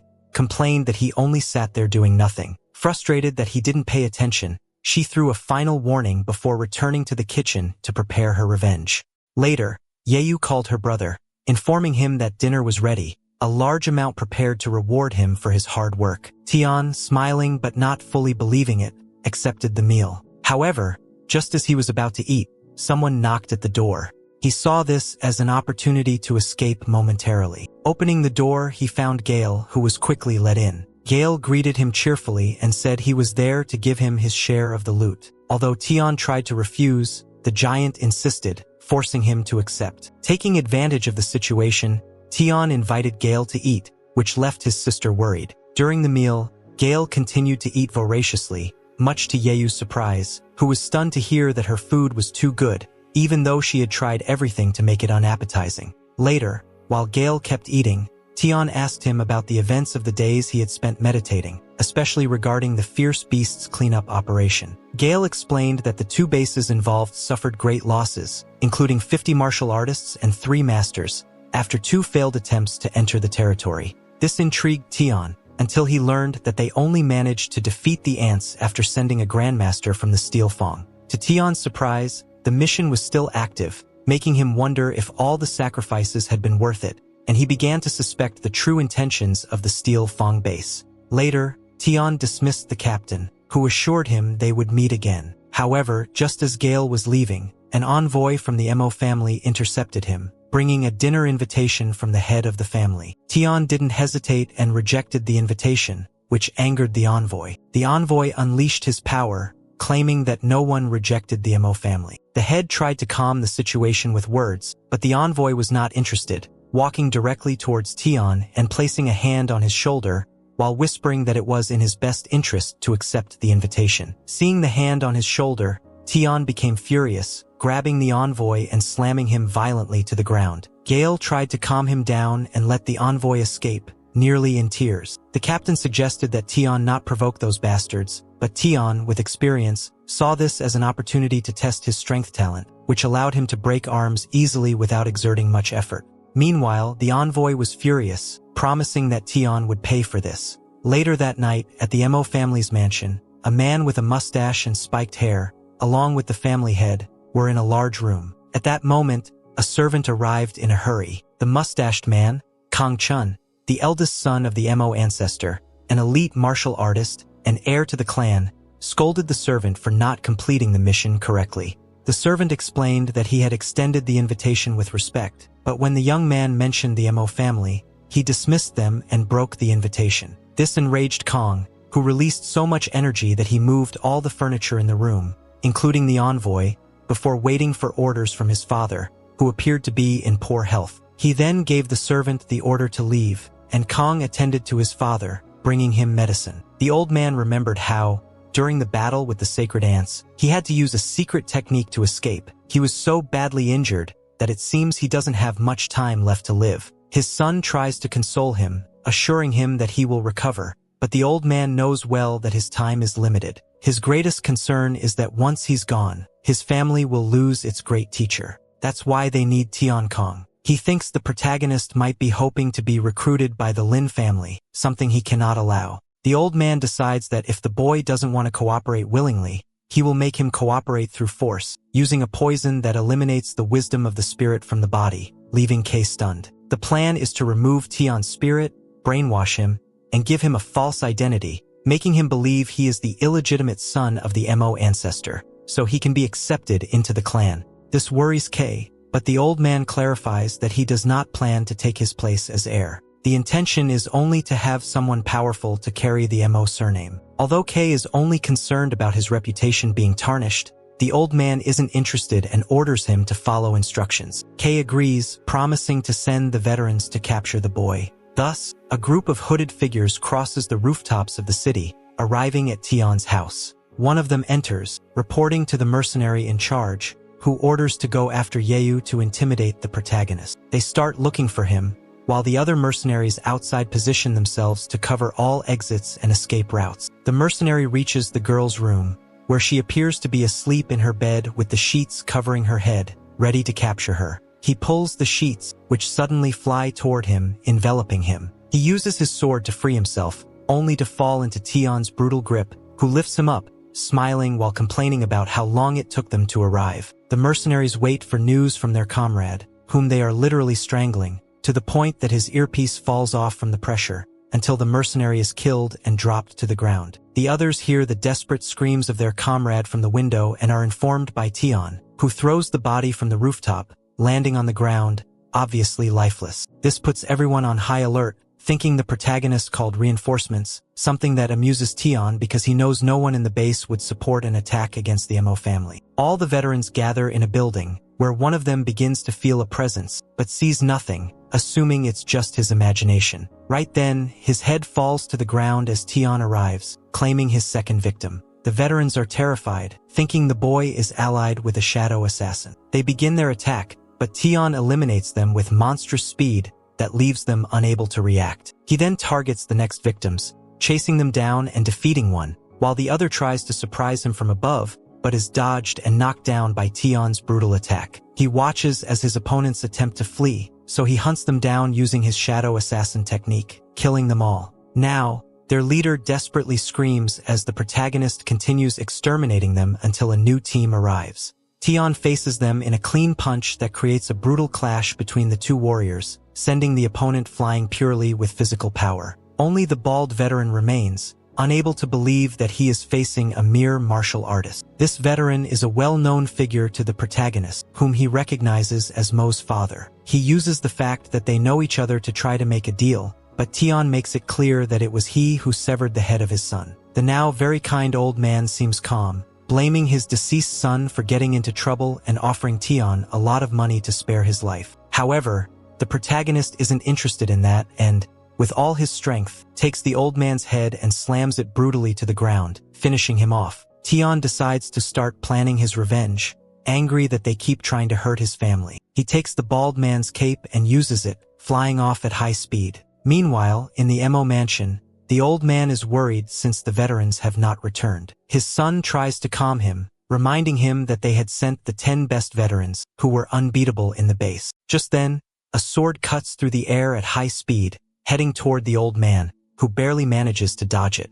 The sword causes chaos on the ground, enraging the old man, who asks who is responsible. Tian introduces himself, mocking the fact that they tried to kill him and are now surprised that he is there to return the favor. Ken is shocked to see him and asks about the veterans, to which Tian consoles him by telling him that he will soon see them all in hell. Ken doesn't have time to process what he heard when he is literally split in half and falls to the ground, lifeless. His old father, crying in pain, takes his body in his arms and unleashes his power in a furious outburst. Tian immediately recognizes the power as the secret arts he saw while escaping from the ants. The old man went mad with fury over losing his son. He decided to eliminate the protagonist by transforming into a muscular abomination with an excess of steroids, attacking the protagonist who couldn't react to the huge punch heading straight for his face, only to receive another brutal blow that sent him flying, barely managing to stay on his feet as he saw an enraged old man walking toward him with a murderous look, affirming that nothing would calm his hatred until he saw him eliminated. To make matters worse, the guards finally arrived, but this only amused Tian as he noticed it took them quite a while from the moment he eliminated their leader to the moment they reacted, mocking the poor security measures of the Mo family. The old man ordered them to annihilate him, and the troops advanced while Tian confidently waited, jumping onto them with his shadow technique. He wiped out his targets again, even the old man who returned to the fight still surprised by Tian's level, despite being just an elite martial artist. The old man, also confident, attacked, believing that the secret arts he possessed wouldn't last much longer, calling Tian arrogant. He didn't plan to give up and materialized a giant sword, starting a brutal clash of weapons, unleashing power all around them. Nearby, some hooded figures were watching intently. One was surprised by the level of the great martial artist, while another, calling him the old man, wanted to intervene. However, his young master preferred to observe how everything would unfold. The old man's face was revealed, showing that it was Min,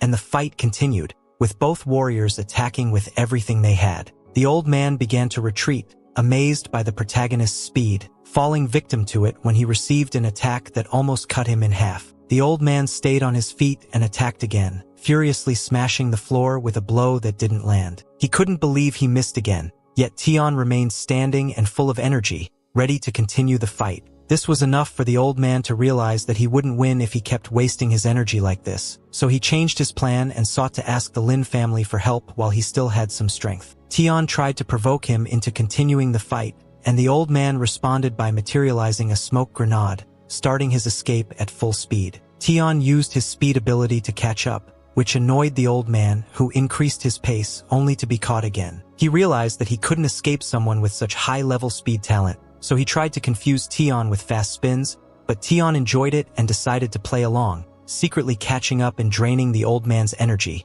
leaving him on the ground, barely able to stand and in pain, with no choice but to give up. He admitted that the end of the Mo family was near. Tian decided to advance toward him to send him straight to hell. In desperation, the old man used his last resort, begging and offering money pathetically, which seemed to be a pattern for this family. Tian, hearing the offer, appeared to accept it, and the old man smiled maliciously as he materialized his greatest treasure, an orb that pulsed with hundreds of knives spinning in all directions. Tian managed to dodge most of them, furious and with a wound on his face, seeing how pathetic the old man's dirty tricks were. The old man, rising victoriously, mocked Tian, claiming the knives were poisoned and would surely eliminate him. However, Tian activated his healing talent, leaving the old man dumbfounded, unable to understand how someone could possess so many talents. Tian then took one of the knives, telling the old man that he didn't even know how he achieved it. Tian then told him to ask the afterlife about it. Meanwhile, from the rooftop, Gale was watching Tian's sister, complaining that she felt like a babysitter, muttering just as Tian appeared, surprising Gale. Gale asked him awkwardly if he had finished what he needed to do, and Tian nodded, confirming he had wiped out the Mo family for good. This made Gale tremble slightly as he noticed Tian was serious. Tian then asked about his sister, who, according to Gale, was asleep after taking a sedative. This calmed Tian, and Gale asked if they could go down to keep talking, leading them to a dark alley, where Gale immediately asked about Tian's next plans to deal with the Mo family. Tian replied that he wanted Gale to cultivate, leaving Gale confused. The reason was that Tian intended to find a way for Gale to improve his skills. However, Gale knew this would only be possible with enough money to buy the necessary resources. As they spoke, they entered the house where Gale pointed out where his sister was sleeping. Tian found her deeply asleep and approached her, waking her up. Though drowsy, she recognized him immediately and jumped to hug him, worried she wouldn't see him again. He simply comforted her, promising that they would always be together, though she felt like he was lying. Tian shed a tear and reinforced that promise. The next day, a crowd gathered to witness the brutal annihilation of the Mo family. Among the crowd was a random man who announced the arrival of the Lin family leader, Ming, accompanied by the great martial warrior, Lince. Gale warned his mistress, who observed closely as Ming arrived, feigning surprise and sorrow over the end of one of the patriarchs of the base, who lay on the ground, covered only by a towel. However, his interest quickly shifted to the orb the old man had used, lifting it up, recognizing it as the Mo family's secret weapon and treasure, the Iron Lynx Pearl. He also recognized it as a sinister weapon with long-range capabilities, ideal for desperate situations. This enraged Min, who almost destroyed the sphere, seeing that even with such an artifact, the assassin had not only killed the Mo Elder but had done so with one of the blades from the orb. The few surviving individuals had identified the protagonist, thinking they were facing a warrior who surpassed even the great master. And the worst of all was that this warrior didn't seem like he belonged to the Lince base, and continuing like this, both were walking over the corpses where Lince theorizes that perhaps the Iron Fang base planned this to demonstrate its power. Ming backs this up, remembering that when the base offered them a trade route, they decided to send a spy who gave them information that close to the Iron Fang base, there was a high-level monster about to evolve, a threat so big it could exterminate the entire Lince base. Lince then assumed that the trade route would rather be an emigration route, which Ming confirmed. Both agreed that the two factions would likely end up merging, leading to the existence of two sides. Ming, seeing that soon he wouldn't be the Li family anymore, began thinking about what to do. Right at that moment, he had an idea which he assumed his assistant, Lince, had also thought of. They would distribute all the resources left by the Mo family among the remaining powerful families. Meanwhile, at Tian's house, he took out a bag full of elixirs, setting it aside for Gale, who thought what he saw on the ground was equivalent to the value of his own home. Yeyu was also surprised to see that, though she was furious because Tian hadn't spent the money she wanted him to use to find a good wife on elixirs. She doubted they were authentic. However, Tian assured her that not only were they real but of high quality. Suddenly, he handed her one for her to try, and Yeyu, surprised, had no choice but to drink it. Instantly, the elixir took effect, filling her with energy. Tian, with a triumphant smile, watched his creation. As time passed, it seemed that Yeyu would leave the house again with her sister, saddened to be left alone again. However, this time she would leave Gale to take care of her since he needed to keep strengthening himself. Now that the Lince base was increasingly threatened by more monsters, needing reinforcements from the Iron Fang and its two great masters, who would soon no longer hold up, leaving him no other choice but to keep getting stronger. Still, his sister shyly insisted that he stay, but he confidently reassured her that everything would be fine. He also hoped that she would learn the captain's physical combat techniques, and that both would cultivate their powers with elixirs. She accepted, affirming that she would wait for him at home. Tian smiled and promised to return, instructing Gale to take care of his sister. Gale, encouraged, also considered Tian's sister as his little sister. The conversation was interrupted by a motorcycle speeding through the city, followed by a black car with the Iron Fang base logo.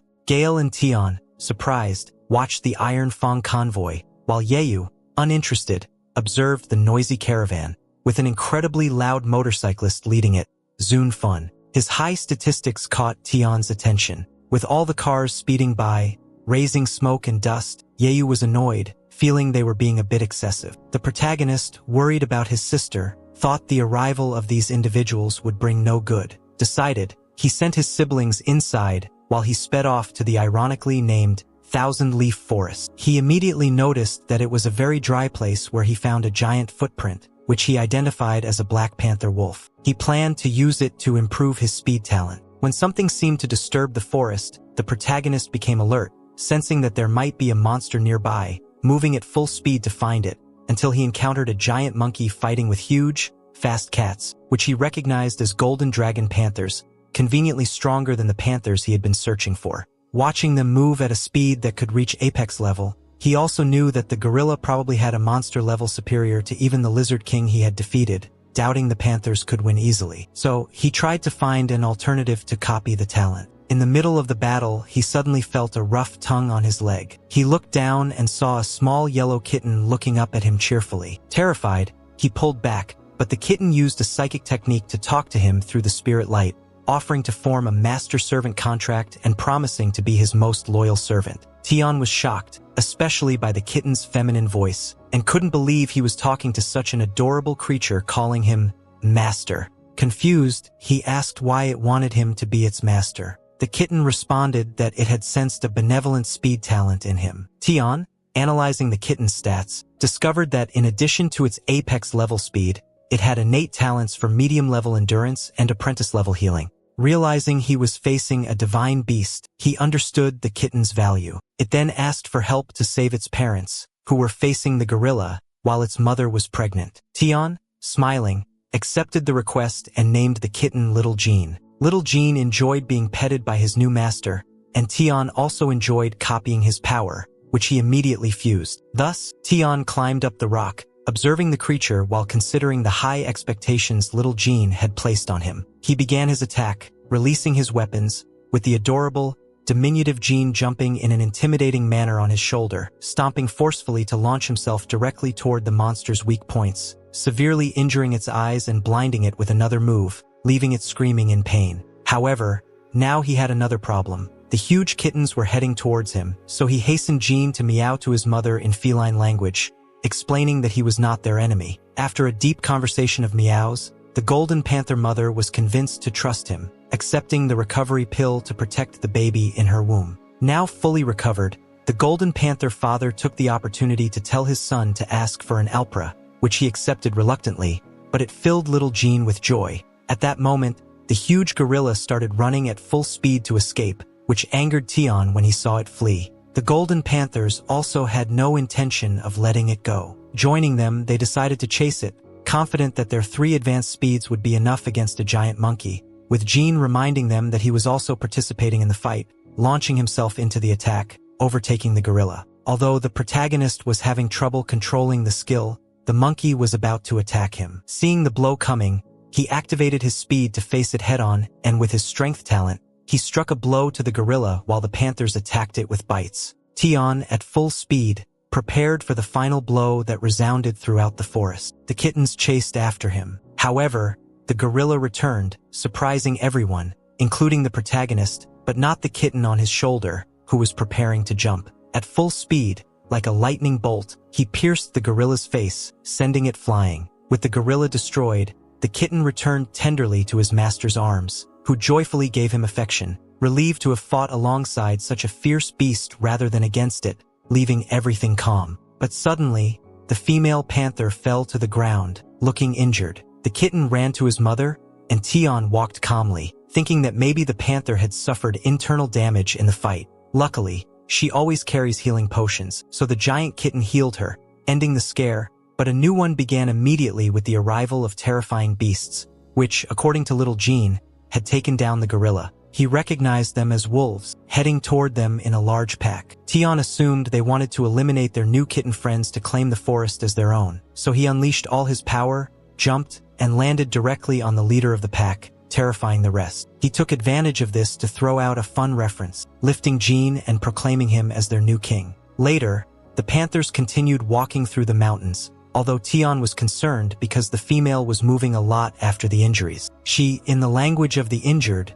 told him she wanted to give him a gift for his help. They entered the depths of the forest, heading toward a cave where the gift was. Inside, they found a kind of spiritual herb, this being the gift. The only downside was that they would have to wait 30 days for the fruit to bloom, needing to stay there for 30 days. The kitten and the protagonist watched the flower closely, wondering what its effects would be. After some time, Tian had to attend a feline birth, although it really seemed like just yelling instructions and giving moral support without actually doing much until he saw excitedly how a new mini kitten shot out, starting the celebration in the cave. And so, a month passed quickly with the protagonist observing the spiritual flower, which seemed to have changed color and was emitting a strong smell, making him think it had finally matured. He took it to eat, and at the insistence of little Jean, as soon as he ate it, he felt the effects of a heart attack and collapsed to the ground, stiff as a board, making the little kitten think he had sent him to the other world. However, later Tian woke up, feeling that he had gained a new spiritual mental ability,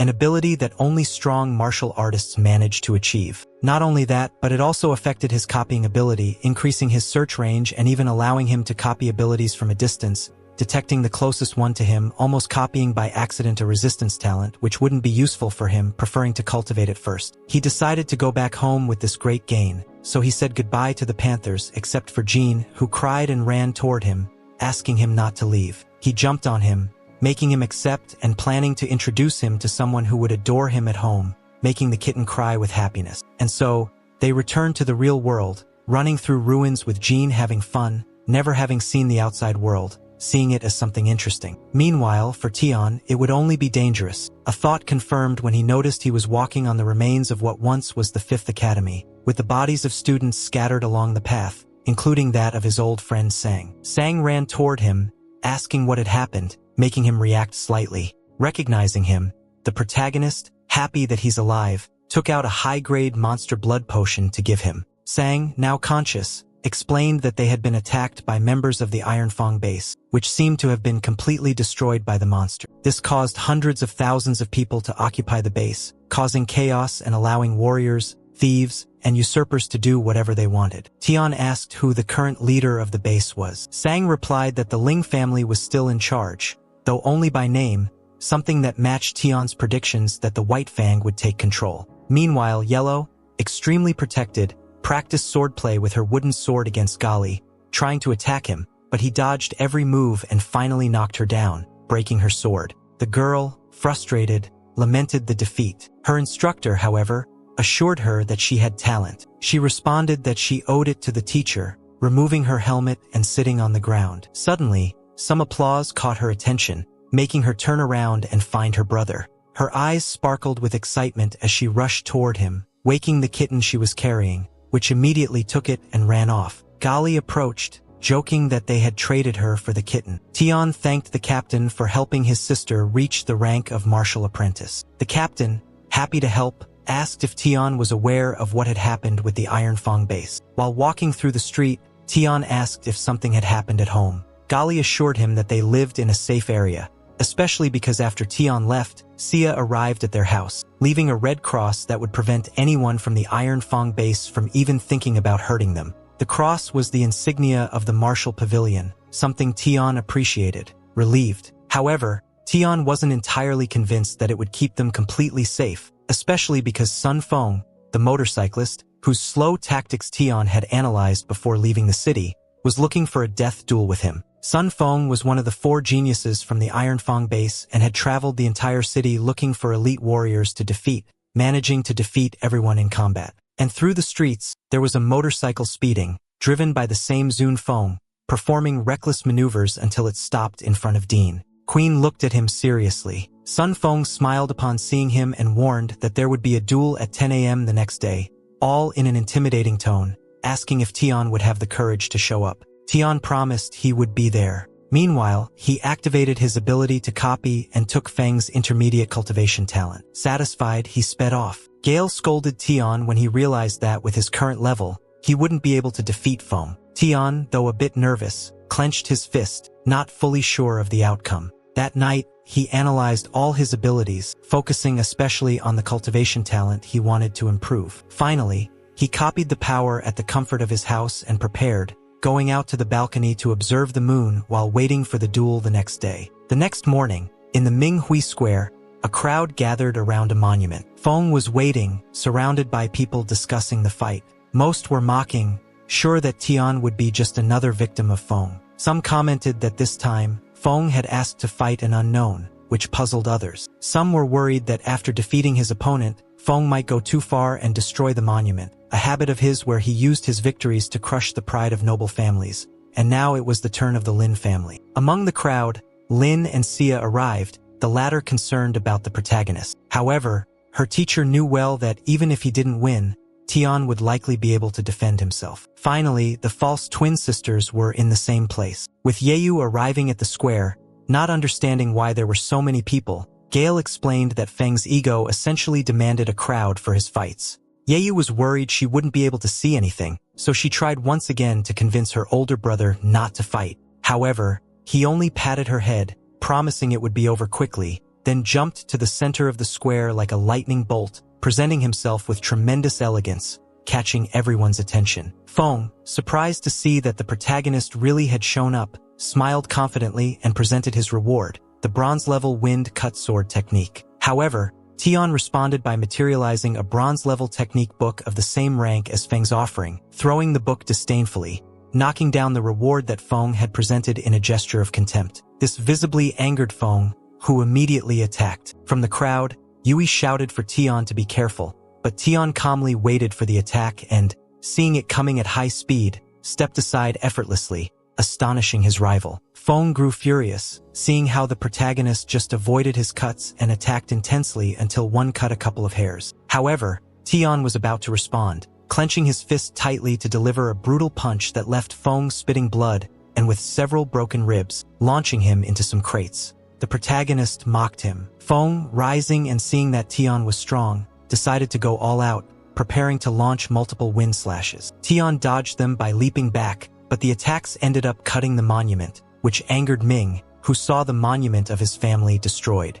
As for Tian, he recognized that dodging the blows was harder than he had expected, but he was glad he could finally see the technique. This was all he was waiting for. Feng became even angrier after hearing this, but the protagonist clarified that he had never seen him as a worthy opponent, accepting the encounter only to see the wind cut technique, making his rival feel less appreciated. Feng charged again, only to be met with a powerful punch that shattered his sword. Tian then grabbed Feng's face and slammed it against the ground, destroying the floor and terrifying everyone. With his rival on the ground, the boy simply shook his hands, bored with the fight, and Feng was knocked out. Sia cheered excitedly, and Lin had strangely obsessive feelings. The protagonist claimed him as his, smiling sinisterly. Meanwhile, Tian was looking for the wind-cut book under the table when his sister interrupted him, congratulating him, making him feel overly proud. His sister asked him to teach her when they returned home, and the three left the place. Behind them, Lin was still shocked by the boy's victory, but Ming felt that his family had lost, seeing that things were about to get complicated and that the monument had also been destroyed. He sent his bodyguard to protect Tian's sister, assuming that the Zun clan would now go after her. Back at Captain Wolf's house, Tian was comfortably reading the wind-cut book, which increased the power of an attack sixfold, thinking that this was why Feng was so strong. He put the book aside and saw that there were still 30 days left before he could copy another power, wondering if he should search for Feng's talent. In the meantime, he would learn to use wind cut and improve his shadow cut, hoping to face a great master. As for Yeyu, she continued training intensely under Gale's instruction, who was worried because now that the fight was over, the Zun family would seek revenge, fearing for the girl's life. She had just noticed the penetrating gaze of the captain, who, saddened, called her over to place the Martial Pavilion cross pendant around her neck, telling her never to take it off. She saw it as a simple, pretty necklace, which she would care for like a talisman. At that moment, an archer was running through the streets desperately, calling for her captain. She arrived right where Gale was, asking if he had news about the Zun family. According to the girl, they were busy buying properties, so it seemed they weren't planning revenge just yet. All of this was overheard by an old garbage collector, who turned out to be Linz. A month later, the old man continued to pretend to be a garbage collector, but Tian, through his mental power, discovered him. Surprised that a boy like Tian had the mental abilities of a great master, Linz was taken aback. The protagonist, covering his face, was surprised that the Lin family had sent a great master to watch over him. He continued his way to the martial artist market, where Tian remembered that Gale had gotten him information about the Zun family. Apparently, to preserve the purity of their sword talent, they didn't hesitate to marry within families, regardless of the genetic issues this might cause. These problems were solved by executing anyone born with them. Tian recognized that it was a crazy family that ended up owning a large store, which was seemingly being inaugurated with big discounts promoted by Feng himself, who mingled with wealthy people who flattered him, feeding his ego. Tian, seeing him from a distance, thought of congratulating him too, but only so he wouldn't die before being useful to him. Later, Tian walked through a cemetery, placing flowers on his parents' grave, ready to say goodbye for the last time. He was planning to move to a safer base to keep his brother safe. As he said his final goodbye, he was about to tell them how he had grown when something moved at high speed toward him. The figure stopped just before reaching him. It was a person with an emo appearance, and with just his presence, he disrupted the protagonist, who attacked. His rival defended himself, admiring the strength of the furious boy, who claimed that he had been waiting for him for a long time. The attack continued, with the protagonist being blocked and about to receive a blow. Using his speed, he retreated. Meanwhile, the emo, revealing himself as Fan's master, told him that he couldn't eliminate him after the battle to avoid gossip,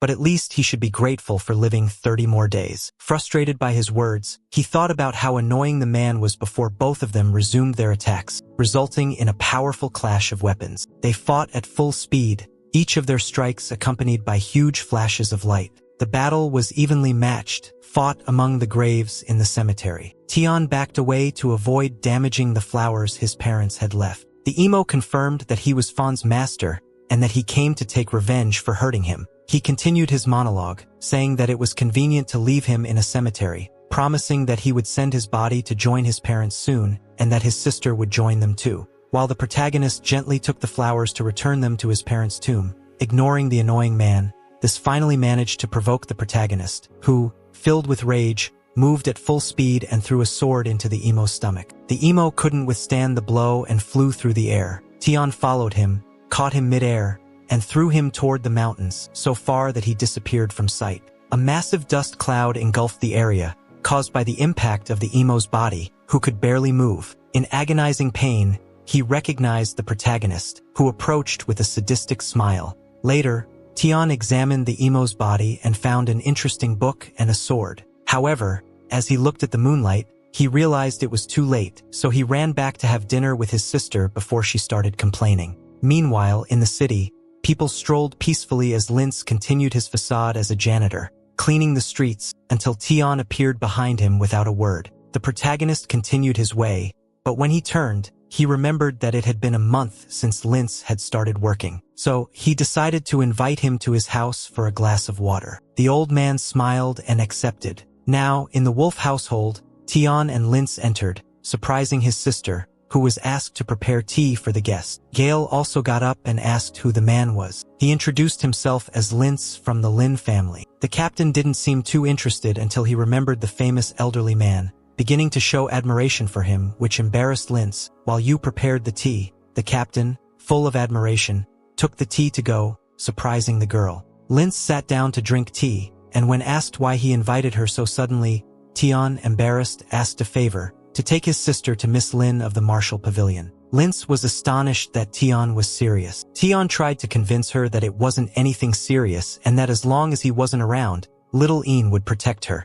This surprised her because the kitten was very strong. After pampering the kitten, she reluctantly accepted, knowing she wouldn't be convinced otherwise, and with a big smile, she told him to take care, leaving Tian both confident and a little worried. Meanwhile, at the new offices of the Sunan group, some guards complained about having to work at night, though no one would be foolish enough to cause trouble for the group. Just then, Tian arrived. The guards tried to throw him out with insults, but were sent flying in seconds, injured. When they asked why he was doing this, Tian calmly said that he was about to take out the trash. With alarms blaring, a man ran to inform the leader that their businesses had been attacked. This made the head of the Zun family, who was clearly very drunk, happy, as someone had finally arrived at the Linai base, and the cowards stopped hiding. The guards attacked as the leader headed toward Tian, who was still kicking people and defeating them all. The leader arrived just in time to see all his men injured and asked who was responsible, drawing the protagonist's attention. When the patriarch of the Zun family, Zun Kong, a great martial warrior of the Kingdom P, asked the protagonist's name, Tian calmly told him, surprising the elders who were behind him. Tian tried to react by pulling out his weapon, but one of the elders used a restriction technique to stop his weapon and tie his hands, making him fall to the ground, surrounded by the other elders, who seemed disappointed by having prepared so much to face a mere child. The elder with the restriction power told Tian he should be grateful for having fallen into their trap since few had seen such a technique. Some of them began inspecting the treasures Tian was carrying, while Kong said they could take them as a gesture of gratitude. Then, another man with a gloomy aura noticed the blade Tian had taken from the emo who attacked him earlier. Annoyed, he slapped the protagonist and interrogated him about the whereabouts of the elder Kong, Master Fun. Tian calmly let them imagine his fate. Worried, they decided to send a servant to find Fun and see if he was okay. As they wondered what to do with the protagonist, Kong suggested cutting his tendons and leaving him in a dungeon. While they dragged Tian, he activated his power, freeing himself from the restraints. With a quick move, he slashed the neck of Limo's friend. Alarmed, the veterans scattered. Among them, a girl was stunned by the strong, terrifying aura emanating from Tian. With that energy, Tian lunged directly at Kong, who was ready for battle, only to be caught off guard by an almost flawless move that ended in a brutal punch to the stomach, followed by an uppercut that sent him flying. Recognizing the protagonist's strength, Kong, desperate, ordered the others to attack. The first to obey was a muscular, extremely fast man who collided with Tian, managing to push him back. However, Tian quickly engaged in a fierce strength battle that shook the entire terrain, giving an opportunity for an elder to approach from behind using his magic negation technique. Tian reacted in time, sending both of them flying with a kick. Though the elder took the worst part, losing a few teeth, Tian confidently stated that he wouldn't fall for the same trick again, only to notice that his foot had been tied by a net. At the same time, a deathly stench began spreading among the subordinates, from which emerged two gigantic dragons led by a woman with a queen of hell appearance. Tian decided to retreat, realizing the situation was getting complicated. However, he didn't get far before a giant serpent dragon intercepted him with a deadly blast. Meanwhile, far away, from the martial pavilion, Ling saw a huge explosion, making her upset by the chaos happening in the city. That's when Sia arrived to inform her that Lince had gone to see her, although Ling hadn't planned to receive him until they told her that the master was bringing Tian's sister with him, which caught her attention. Downstairs, Lince and Yu waited while they drank tea with Yu, who was very worried about her brother, who at that moment collapsed, completely shattered. With no possibility of stopping, hitting the ground with force and appearing lifeless, everyone watched as they thanked the veteran Sulin, the demon woman who took care of the boy with her technique. Kong also returned to thank the girl, who was enjoying her achievement. Then the old man, who denied magic, asked what they would do with the boy, and Kong ordered them to kill him. However, before they could react, a dagger flew directly towards the old man, hitting him in the chest. Tian smiled upon seeing their confusion, using his regeneration talent. The group, confused by what had happened, looked at the old man's body hanging with the dagger in his heart. They realized Tian was still alive, and before they could react in time, the giant was buried headfirst in the ground, losing his life. Tian continued his attack, this time directly against the girl, who, unable to react, received a direct slash to the neck, killing her. Terrified by the fall of her most powerful fighters, she couldn't stand and collapsed to the ground. Alone, with no other option, she called for her axe and rushed toward Tian. He looked at her with hatred before easily finishing her off. In front of the newly arrived Fawn, who was shocked to see his father's body, the protagonist only showed a satisfied smile as he stomped on the body in front of Fawn. The latter, crying, rushed to attack, but Tian dodged easily, using his strength to land a blow that left Fan kneeling, nearly breathless. Unable to bear the difference in power, Fan looked at the protagonist as though he were a monster, and with no other options, he apologized to his father for his weakness before surrendering. Tian approached, determined to end his suffering, but just as he was about to finish him off, a huge lightning bolt forced him to retreat. Tian looked up in amazement toward the sky, where, between dark clouds, a powerful master appeared, arriving angrily, seeing the protagonist's ruthless behavior. Fan recognized him as Master Tao Yi and begged him to eliminate the protagonist for killing his father. The old man agreed, stating he would bring justice, and launched a powerful lightning bolt at Tian, who barely managed to dodge it. From there, he had to keep running to avoid the lightning that pursued him. The arrogant Grandmaster saw Tian as a mere ant that should be crushed, and Tian, with no other choice, had to escape quickly. Right in front of Fawn, he was struck by one of the old man's bolts, leaving Fan nearly scorched but still alive. He shouted at the old man to aim properly, and the old man apologized, thinking it was due to his age. Fan tried to surprise the old man with all his strength but encountered an energy shield that repelled him with a huge wave of energy, leaving him severely wounded and falling to the ground. Tian, now almost out of energy, admitted he should not have underestimated a grandmaster. He removed what was left of his shirt and prepared to fight with all his might. Seeing his status window, he noticed his lack of talent except for his high-level cultivation talent. Realizing that the old man was an ordinary grandmaster, he was advised not to interfere in things that didn't concern him, or he might end up badly injured. With Fan adding more fuel to the fire, Tian was surprised that he was still breathing. The old man attacked again, but Tian dodged, appearing behind him. Tao recognized Tian's speed and tried to surprise him with a brutal kick to the face, but Tao didn't even feel it, underestimating the boy. Tian activated his strength talent and sent the old man crashing into a building. Tao came out of the impact zone, surprised that his opponent wasn't ordinary. But before he could react, a car flew directly at him,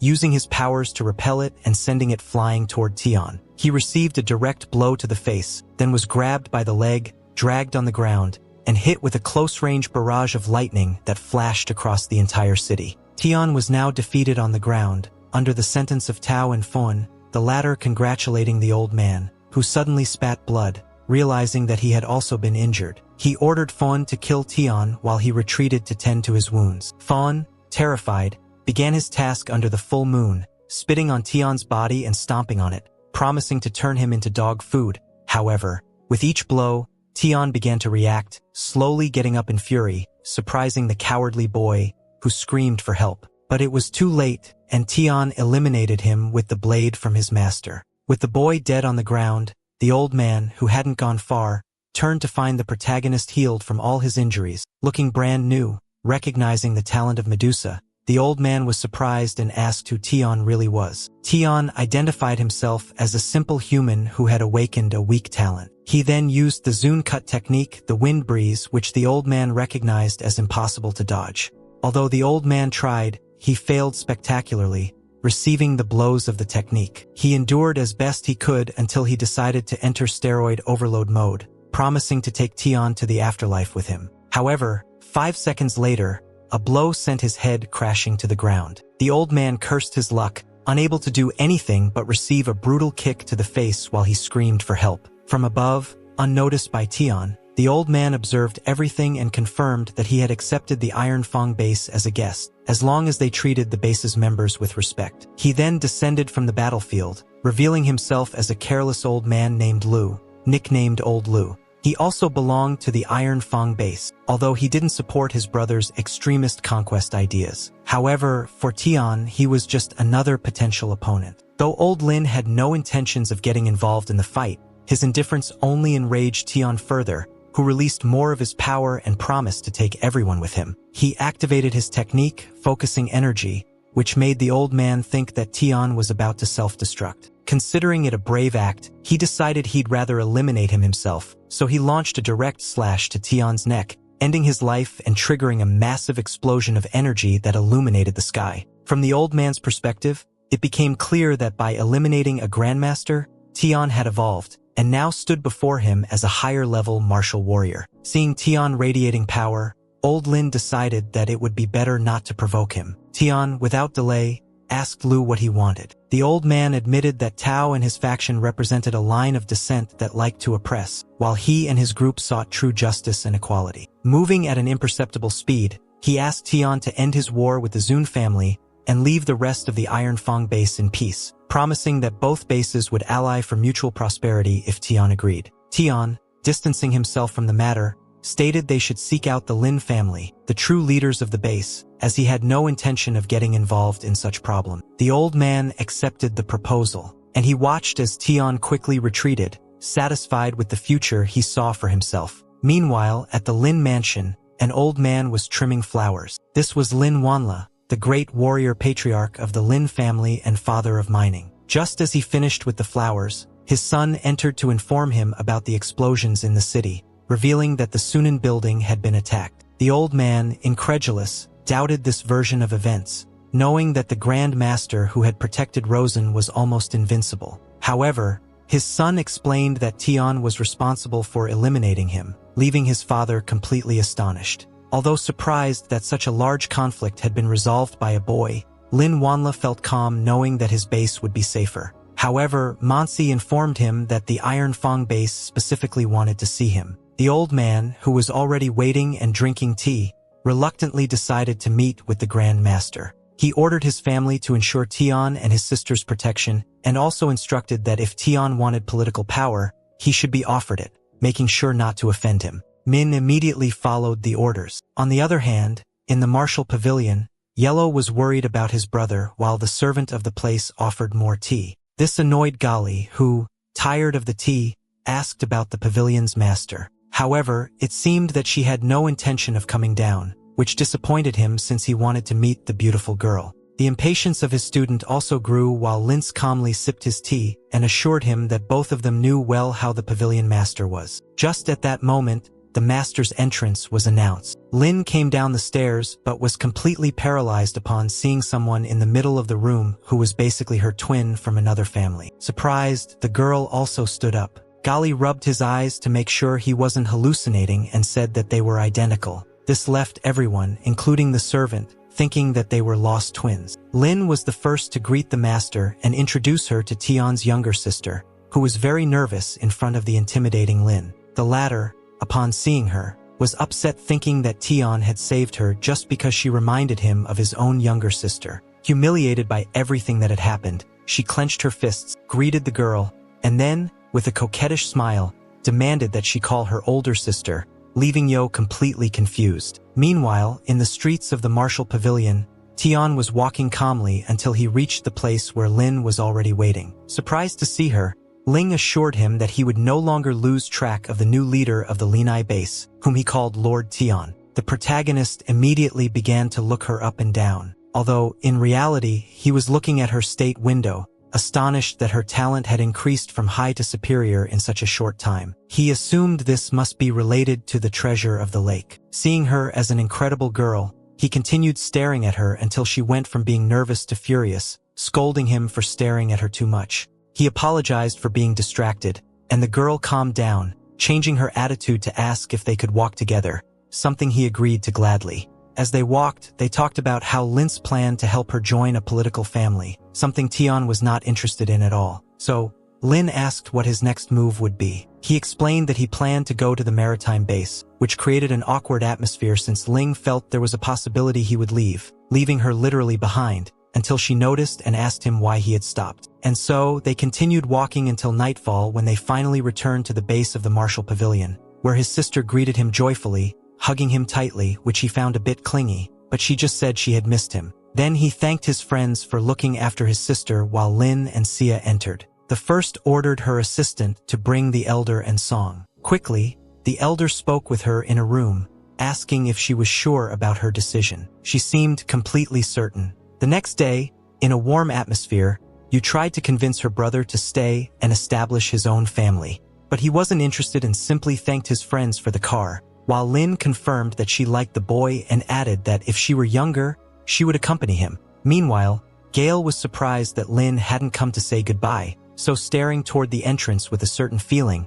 he decided to stop waiting for her. And so, everyone said their goodbyes to the protagonist and Yayu until Lin appeared in sports clothes, walking directly toward the car, followed by Sia. Once inside, she asked them to hurry up and leave, leaving the protagonist astonished, asking if she was going with them. Annoyed, she replied that she obviously was. Tian had no choice but to accept, sending the girls to the back because Lin took the passenger seat. Before starting the car, he asked why she had decided to come with them, and she nervously answered, just because. Tian, amused by her answer, told her that if she wanted to go alone, she should just ask. She blushed and shouted that they were simply going in the same direction. So he decided to start the car, saying goodbye to his friends, who saw in him a bright future. On the road, Ling said goodbye to the Linai base for the last time, and thus their road trip began with discussions between Sia and Yuyu because Little Ian was quite annoying. Meanwhile, Ling told the protagonist that there would soon be an event at the maritime base related to the Secret Kingdom, something Tian had never heard of,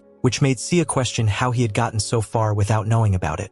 She explained that the Secret Kingdom was an alternative dimension related to the disaster from 100 years ago, and that it could be accessed through rare dimensional cracks where treasures that helped cultivation could be found. Tian, interested, asked if anyone could enter, and Ling replied that access was restricted to high-ranking martial artists, as entering with a lower rank would mean certain death. She offered him a position, but to give it to him, she would have to take it from the family, and Tian, grateful, refused since he didn't want to cause any problems. This enraged Lin, who started swerving while driving, and so they made their first stop. The protagonist refreshed himself and enjoyed the pleasant breeze before deciding to go check if dinner was ready. He found Lin, who continued to insist that he go to the Secret Kingdom, trying to convince him. However, Tian explained that while he was interested, he didn't trust leaving his sister alone, who was enjoying herself with Sia for the first time outside the Linai base. This made Lin laugh loudly, teasing the protagonist. She explained that if that was the case, the Martial Pavilion had a branch there where they would protect Yuyu.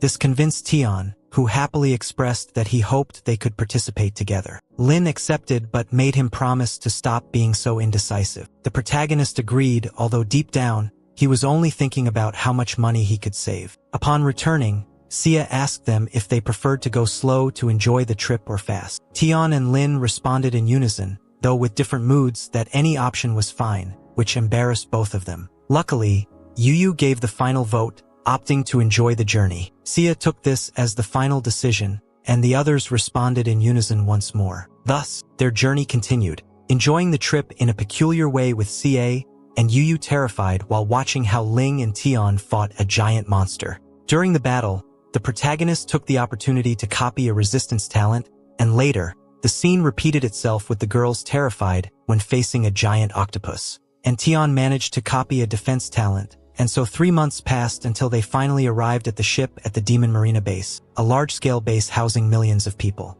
The captain ordered the group to disembark at the base, and the group descended while the protagonist observed, surprised by how massive the base was compared to Linai. On the other hand, Lin was not surprised by Linai at all. She stretched her body when a car that was speeding suddenly braked in front of them. From the vehicle, a friendly man from the Martial Pavilion branch of the Demon Marina base got out and welcomed them, offering transportation. Tian observed the wealth of the pavilion while Ling insisted on taking you to the pavilion to rest, although you didn't want to leave her brother. She reassured her, saying she would be fine. Thus, despite being angry, she agreed to go with CIA, who practically pushed her into the car, which then sped off. This left Tian and Lin alone, both seeming ready for a great fight as they passed through the base, which was filled with helicopters flying overhead and heading toward a large concentration of martial warriors, who, according to Ling, were about to join the fun as spectators. The excitement began when, from the sky, an old man noticed a dimensional rift. Though it was small, the protagonist doubted it could fit through,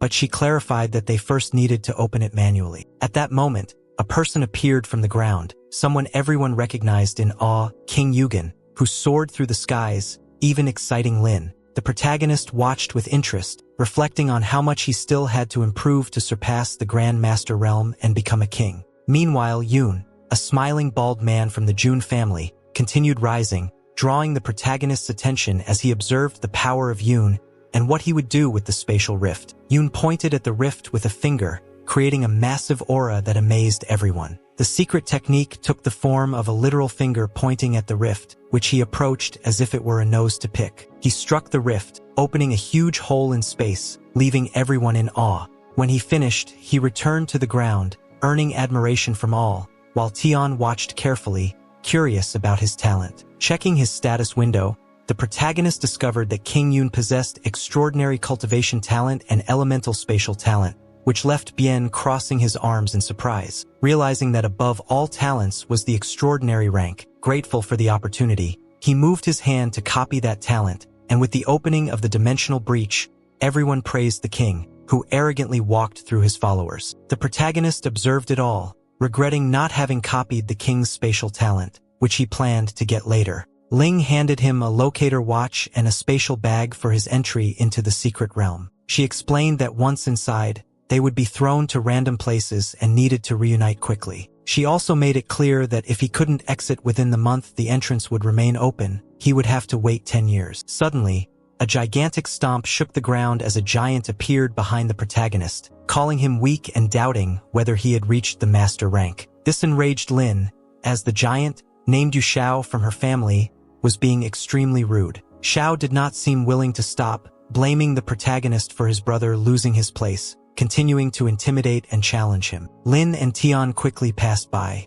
Meanwhile, in the pavilion's car, driving at high speed, Yu was worried about her brother. Upon entering the secret realm, the protagonist fell painfully, feeling as though his backside was broken. He got up, looking around at the grim, red, and eerie place called the secret realm. Curiously, in front of him was a temple, and in its garden, he saw a plant similar to one that nearly killed him before. Upon closer inspection, he noticed many more, believing he had become rich and using the spatial bag to collect the harvest, eager to surprise his sister. He continued on, quickly encountering a poor guy who had been attacked just after entering. This made him realize he couldn't be too trusting and alerted him even more when the watch indicated that Ling was in danger. While she was surrounded by head-sized goblins, seemingly ready to finish her off, Tian ran through the temple at full speed, searching for her. Ling, finding herself alone, began to defend herself, standing tall and managing to counter one of the goblins' weapons and strike another.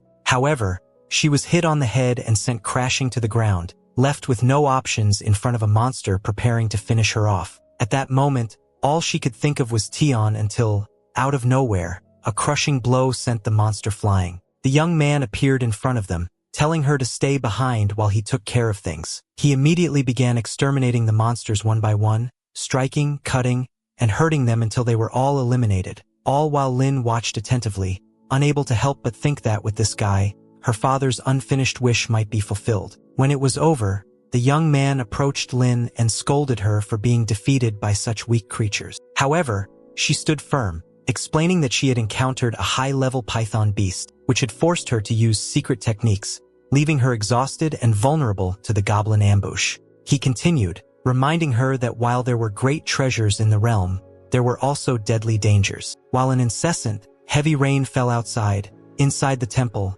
Ling recovered by drinking a potion and focusing. Tian, on his part, asked if she knew what the most important treasure in the secret realm was and if she had any information about its location. She explained that the most precious treasure was the beta of the Vitality Stone, which just so happened to be the Yun family's goal. This surprised Tian, who remembered that this was the family of the king and asked what Lin's purpose was in this place. With a determined look, Lin confessed that her objective was the treasure left by her father, leaving the protagonist stunned. She then, almost fully recovered, recounted how her father had once found an important treasure guarded by a fierce beast with teleportation abilities. However, he never managed to obtain it, and this had become his main goal. Tian was especially excited, mainly after hearing about the teleportation talent. In contrast, Lin recalled that her father had warned her that the creature might possess a dangerous mid-level spatial talent. The protagonist had already set his eyes on this talent, and the girls, now fully recovered, were ready to continue. Tian,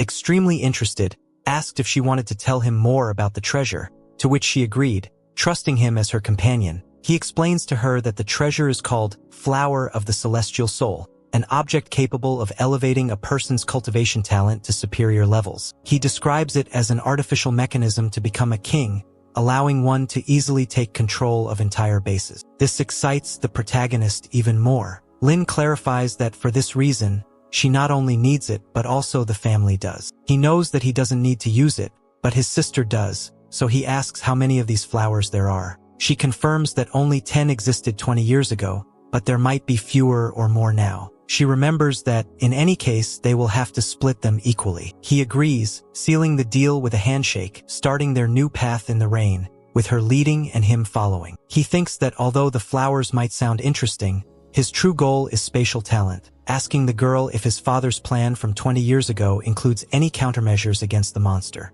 She affirms this, showing him a strange piece that leaves the protagonist confused until she explains that it is a formation model disc created by a rune magician under his father's orders, who invested a lot of money in it.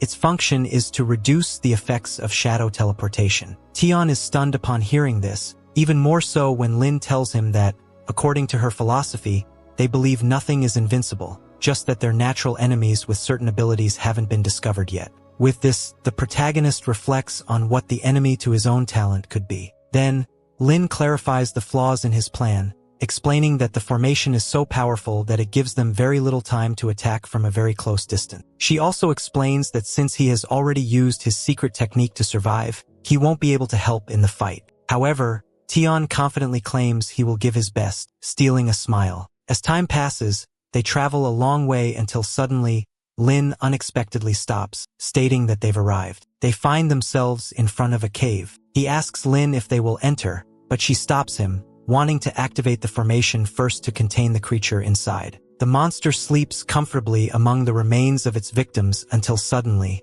it wakes up. Its mere presence alerts the protagonist, who watches as a huge flash appears behind him. Lin, terrified, confirms that they have been discovered as the creature charges toward them. In the presence of the furious celestial bat, Tian is excited. They are close to a medium-level spatial talent, so he sends Lin to prepare the formation while he distracts the creature. The girl moves away, and Tian receives a strong blow from the bat, leaving him injured and stunned by how different teleportation is from mere speed. The monster flies off, and Tian, hurt and lying in a trench, stands up to continue facing it, using his regeneration and drawing his weapon. Meanwhile, Lin is charging the formation with energy, hoping the protagonist can resist while she finishes. Meanwhile, we see the bat flying toward Tian again. He tries to predict its attack, but in a split second, it's behind him. He narrowly avoids the attack, staying very close to the bat, which is surprised to see that Tian isn't bad at speed either.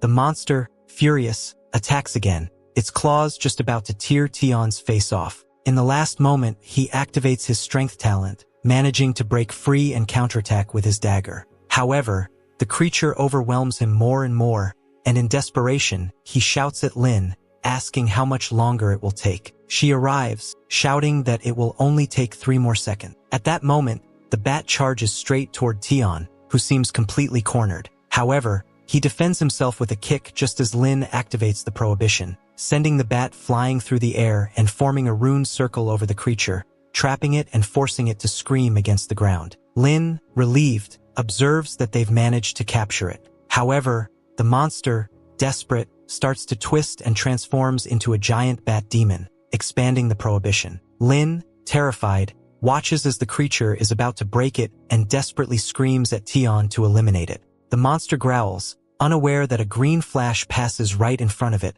cutting off its head. Tian, very serious, secures the victory, and the monster falls to pieces, returning to its normal size at Lin's feet. She is completely astonished to see her companion eliminate it with a single move while the prohibition circle breaks, falling near the protagonist. He picks it up, lamenting that such a good move can only be used once. At that moment, Lin runs toward him, upset that he hid his true strength after seeing how easily he exterminated the monster. Nervously, he tries to deny it, claiming that he didn't hide anything and that it was simply easier to strike the bat when it became giant. He tries to steer the conversation toward the treasure, but Lin, still suspicious, warns him that they will talk about it later. She runs toward the cave, still upset, hoping to find the flowers, as she sees them as her only opportunity to gain Tian's power. Meanwhile, the protagonist takes the opportunity to store the entire bat carcass in his dimensional bag. The treasure is found by counting 8 flowers, filled with excitement upon realizing they will be enough for everyone.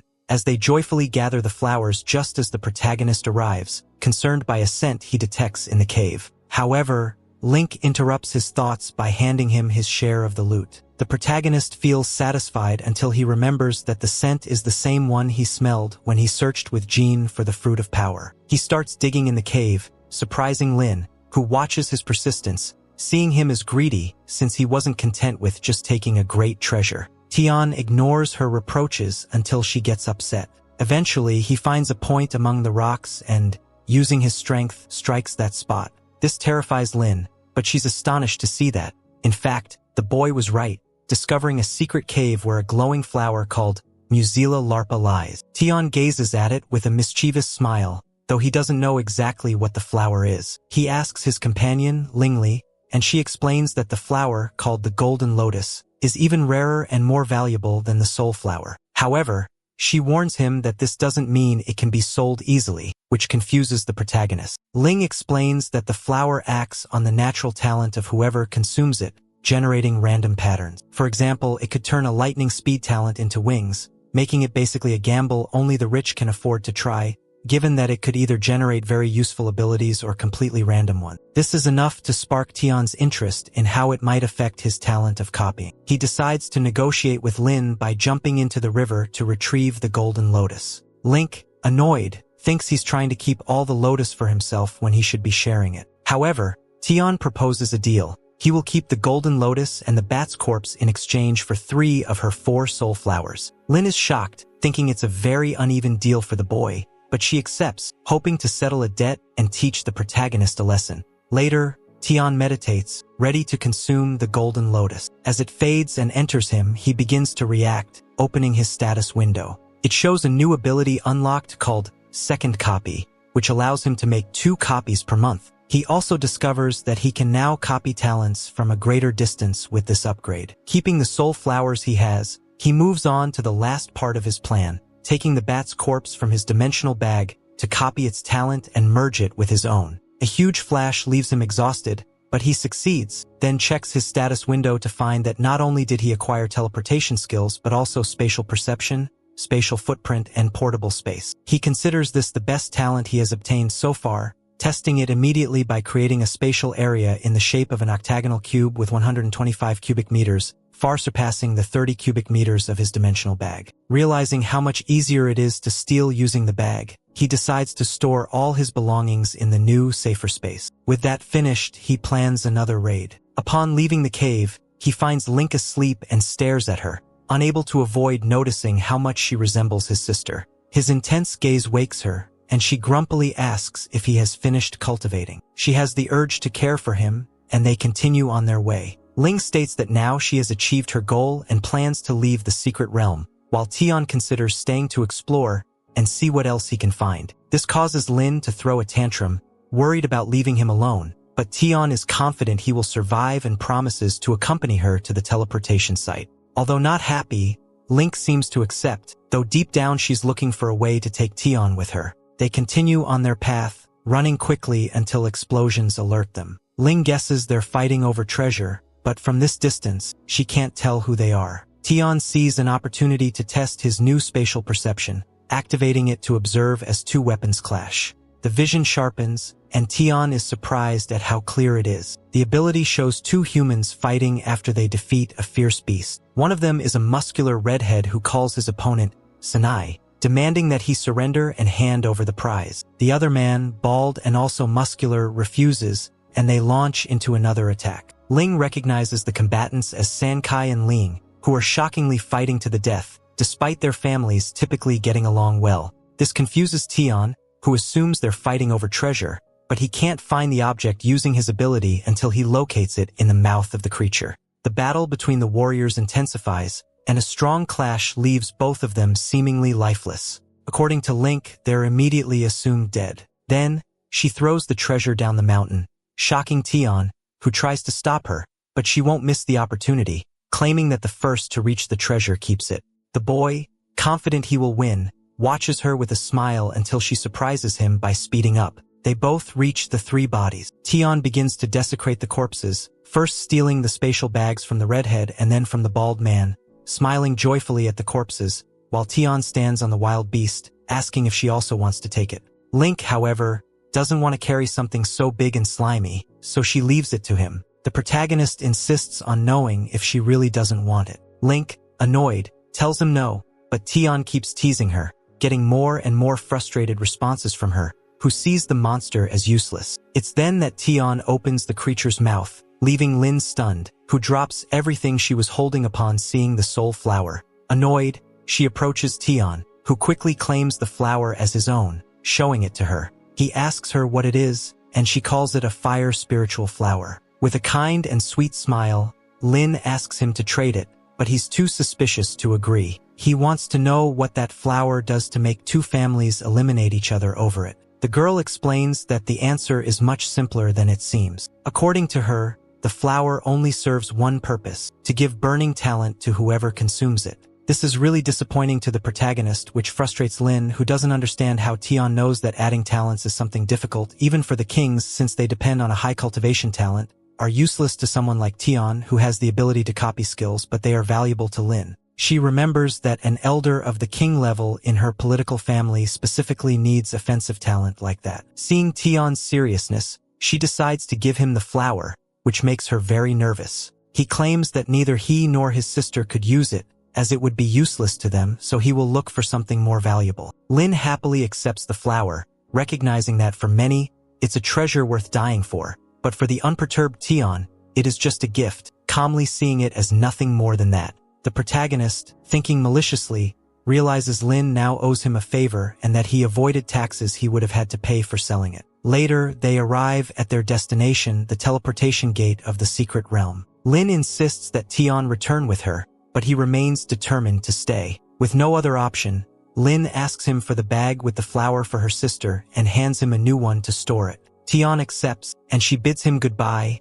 asking him to take care of himself. However, she looks back one more time to warn him not to approach the Jun family. This leaves Tian deep in thought as he watches her walk away, but she calls him back with a sweet smile, telling him she will be waiting for his return, which makes the protagonist happy. As they part ways, Lin enters the portal with some apprehension, thinking that Tian will probably surpass her very soon. She promises herself to keep improving so she won't just be his simple admirer. Meanwhile, Tian, considering Lin a burden he has freed himself from, can now let go and prepare for the final race, dashing like lightning through the place. Meanwhile, outside, people near the portal are surprised to see someone emerge from it, Lin, who falls right in the middle of the city. Some warriors consider the possibility of stealing treasures from her, though they doubt that anyone could have obtained something valuable in just 2 days. Still, they watch as Lin, completely injured, full of pain, and almost crying on the ground. Luckily, an elder finds her and immediately recognizes her,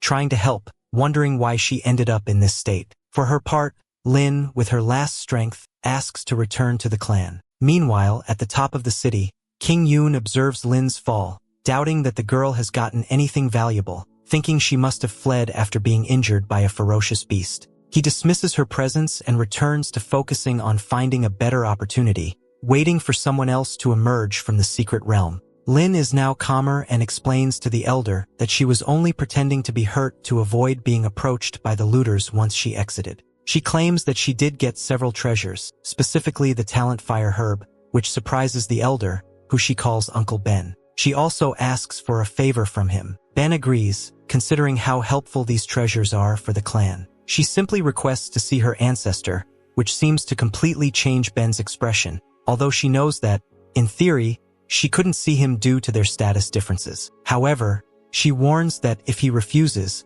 she will destroy the herb if necessary. Ben tries to negotiate, but she seems unwilling to yield, so he ultimately agrees. The night comes, and after a refreshing bath, Lin arrives at her balcony thinking about Tian. She finds him covered in red with a sadistic smile and a monstrous beast at his feet. Despite being a colossal creature, it seems to be nothing more than a boring rival to him, searching for something more interesting. We see the beast graveyard he's accumulated. The next day, an assistant knocks on Lin's door, informing her that she must go to the meeting hall. The girl, dressed in a stunning gown, is ready to leave. She arrives at the meeting hall where she is greeted by an elder named Yuchi, the ancestor of the family, who congratulates her on finding the herb. However, he very seriously asks what reward she seeks. Lin, trembling, calms herself and asks about the illumination steel. This causes Ben, who appears to also be there, to jump in surprise, stating that even he cannot understand the meditation of the steel and denies her request. However, Lin reinforces the deal, offering him 6 stalks of soul flower in exchange for her request, begging him while he continues sipping his tea. He confirms that the aura of the illumination steel has almost dissipated completely, and that those who have understood it have left the family. He asks Lin to change her request. Lin, seriously, tells him that she isn't interested in anything else, enraging the elder, who, with a single glance, unleashes an aura so strong it sends her flying out of the temple. This terrifies Ben, who watches as the ancestor stands up, furious because the woman tried to negotiate with him. Still, Lin, hurt on the ground, desperately shouts that she knows that no matter how much she cultivates her talent, she won't surpass the great master level. Unsatisfied with herself, she yells that she wants to become stronger in front of the elder, who flies above her, feeling disrespected, and strikes her with fury, which terrifies her just before she is buried back in the ground brutally, barely able to breathe from what she assumes is the aura of a king-level expert.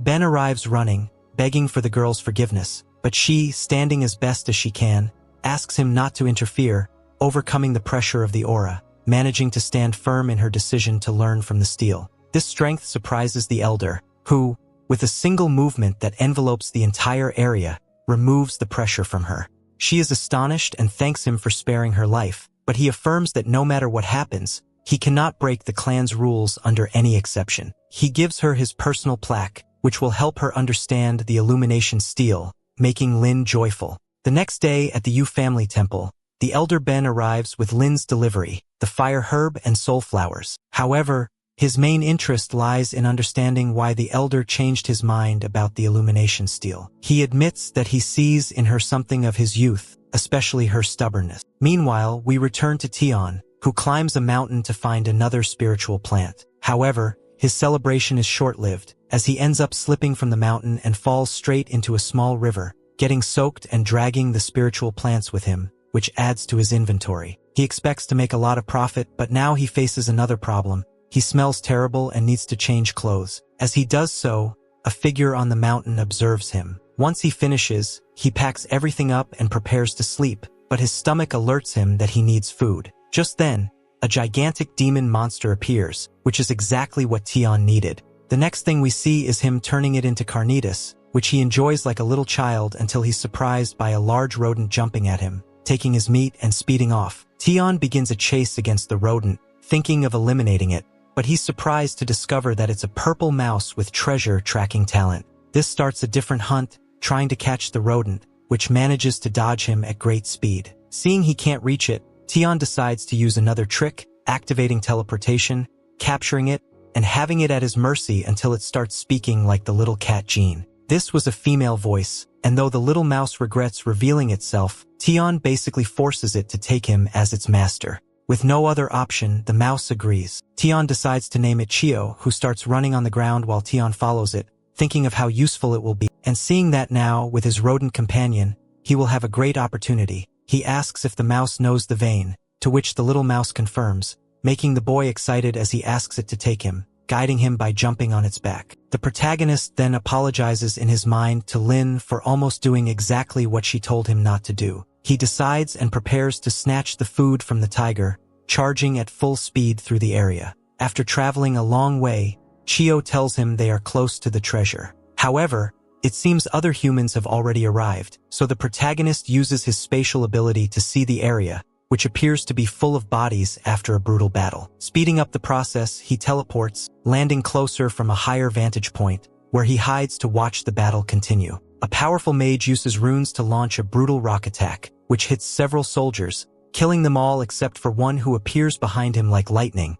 ready to attack. However, the sorcerer uses runes to launch a spike from the ground, eliminating his rival, leaving only a woman in front of him, who seems surprised that the ancient genius of the Wei family has killed so many of her friends, all of whom had high cultivation talents. With a forced look, the girl thinks of playing with him for a while, using her will blade talent to attack like a psychopath. The wandering mage waits confidently, activating a wall of earth, which is quickly reduced to pieces by the girl's powerful wind slashes, leaving her astonished as she watches her strongest wall fall. With no other defense options, she sees the girl moving at an incredible speed, barely catching sight of her foot about to strike him directly in the face, sending him flying into a wall. From there, he returns furiously to attack her again, launching more attacks that surprise the girl, but with some confidence and arrogance, she easily dodges them, underestimating the mage. He shows her another forbidden spell, launching a giant rock from the sky, which the girl barely manages to dodge using her speed. The mage watches in amazement as she decides to counterattack by activating her pale blade technique, unleashing a gigantic whirlwind of cuts that hits the mage. He falls to his knees, almost out of strength, while the psychopath approaches slowly, realizing that the cave the mage is protecting contains the mineral vein. With his last strength, the mage stands, supported by his staff, firmly declaring that he has searched for the vein for 10 years and will not allow anyone to take it from him. This interests Tian, who tries to peer inside the cave. However, his ability is blocked, thinking there may be some magical restriction. Meanwhile, the psychopath mocks the mage's brave declaration, which only fuels her determination to eliminate him. She takes a spiritual herb, knowing it isn't safe to consume directly, but desperate to take down the mage. She eats it in one bite, terrifying the mage, who watches in horror as the flower could dramatically increase the power of a talent. Tian is also terrified, knowing that if someone consumes such an herb, they could explode. But the girl seems to begin feeling the effects, with her air and blood flow increasing, her eyes showing ecstasy. She starts levitating, releasing a faint aura that explodes into a powerful lightning bolt. When the light fades, the Earth Mage sees in terror that the psychopath's talent has increased, while the girl, named Junfeng, smiles, seeing that she now possesses transcendental cultivation talent, high-range speed, and peak-level blade-cutting skills. Tian watches in awe as the girl tells the mage, named Elian B, that she will leave his corpse intact if he begs for his life. However, he has no intention of surrendering and attempts to attack, only to fall to the girl's quick movements, with her mocking him for underestimating her level up. On the ground, Elian realizes he may have lost, just like her, because eventually, he will lose and become a victim of another cultivator who surpasses him. But she, confident, really doesn't care about what he says, stating that the Jun family is the strongest in the sea, with a member of king-level rank. So, with confidence, she moves forward, thinking there is no enemy who can face them. She enters the cave, leaving the dying mage on the ground, starting to fade away. As she looks lost, Tian appears, frightening her. Concerned for the mage's condition, he takes out a potion to help him recover, but Elian refuses, thinking it will be useless now that all his internal organs are damaged. He asks, almost weakly, if Tian is also after the treasure. Tian honestly replies that he is, assuming that something inside prevented them from taking the treasure long ago. Elian affirms that there is a very powerful beast guarding the treasure, and that there are so many tunnels in the cave that it is impossible not to get lost. He says the only way to truly find the treasure is with the purple mouse that searches for treasures, a rare creature he has been searching for 10 years and, curiously, is now in front of him on Tian's arm, making faces, which astonishes the mage. However, as his wounds start taking a toll, he begins coughing, worrying Tian. Yet, Elian seems more interested in the mouse that jumps on him, realizing that the boy has tamed it and made a deal for the treasure. So, Elian reaches out to try to touch it, feeling foolish for not finding it in 10 years, feeling incomplete, and thus his life ends before he can pet the mouse, as Tian looks on sadly. Meanwhile, the psychopath Feng moves through the caves, choosing a path to follow as Tian finishes forming a grave for Elian to rest in peace, marking it with his staff. The girl continues lost among the paths until a creature from the ground tries to devour her. She barely escapes, recognizing it as a first-level demon, one she apparently has no information on. Terrified, she watches the creature charge up a lightning bolt in its mouth. All of this is heard from outside by a confident Tian, who hopes the girl keeps the monster occupied while he goes for the treasure, leaving the rest to Chig. The mouse jumps from his shoulder to start tracking, although the excess tunnels confuse it. But quickly, it finds the correct passage, leading them to an underground river. Tian observes that it would have been really difficult to find it without prior knowledge, seeing that it's just a normal river. So, he decides to dive in with the mouse to continue, swimming until they find an entrance to where they quickly head.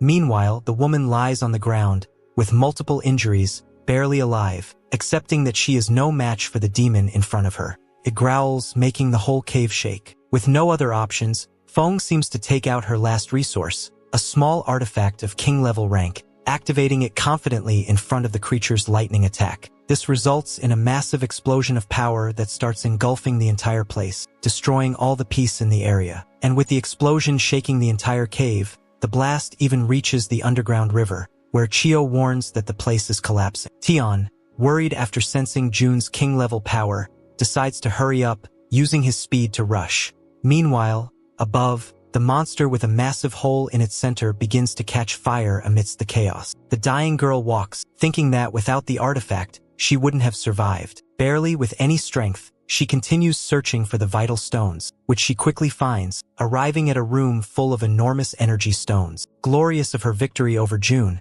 she starts mining, although Chio warns her that the stones are very hard. Despite this, like a true miner, she uses her pickaxe and pure brute force, cutting the stones into small pieces, sending the little mouse to help her stack the stones to store them later. However, while the little mouse stacks the stones, it starts noticing something and begins to run, asking Tian to follow, as it appears to have found something of even more value nearby. It leads him to another cave, where the mouse reveals the core of energy that shares its power with the stones, basically, the battery and the greatest treasure of the secret realm. This leaves Tian astonished, who hears the mouse say that with it, he will be able to ascend to king level in the future, and seeing it as an opportunity to rival the strongest in the continent, Tian approaches, hypnotized, until Chio stops him, warning that if he touches the core directly, he will be evaporated. Tian, realizing everything has become hotter, recalls that Rumba copied the talents of defense and resistance and activates them to the max, which astonishes the mouse. However,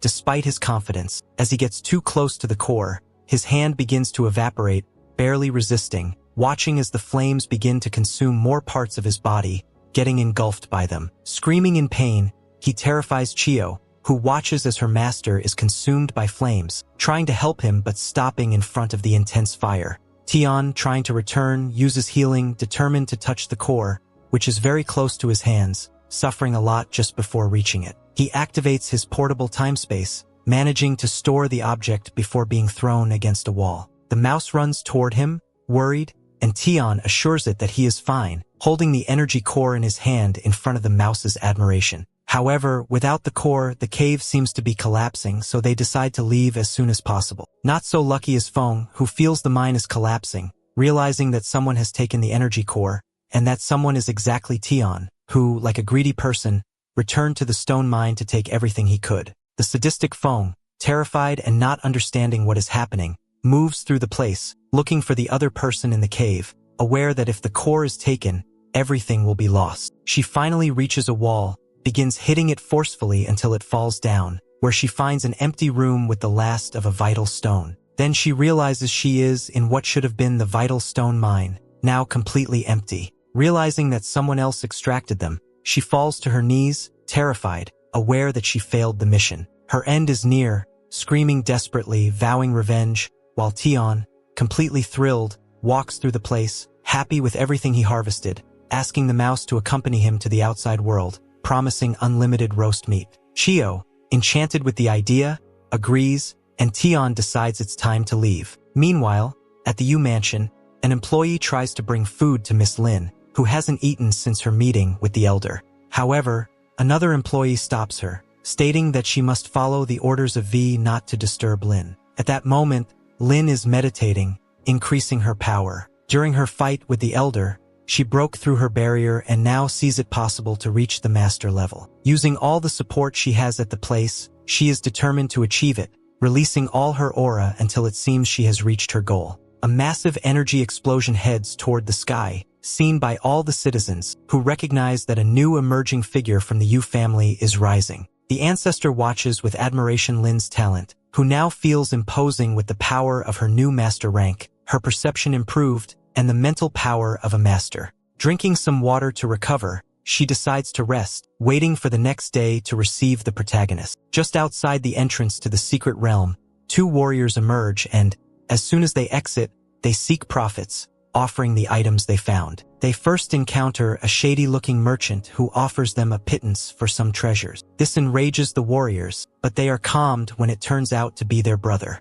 Both, annoyed, leave, leaving the merchant behind. Meanwhile, due to his teleportation, Tian falls hooded, along with the shady merchant and Chio, very excited to explore the place, unable to contain his enthusiasm. However, for Tian, it's not time to celebrate, as he feels they are being watched, an unsettling sensation indicating that the king is watching him. While many were looking to sell their treasures, the protagonist tried to avoid the king-level gaze, quickly teleporting to Lin's home to disappear from the place, confusing the shady merchant beside him. Meanwhile, the brothers who left the portal continue their journey, looking for someone to buy the massive amount of treasures they seem to have managed to extract. However, the younger brother suggests not talking about treasures out loud for safety. Unfortunately, it's too late, as they step on a rune circle that transports them to a dungeon, where the Afro brother stands up, recognizing the place as a spatial talent. Upon seeing himself surrounded by corpses, the brother of the group also stands up,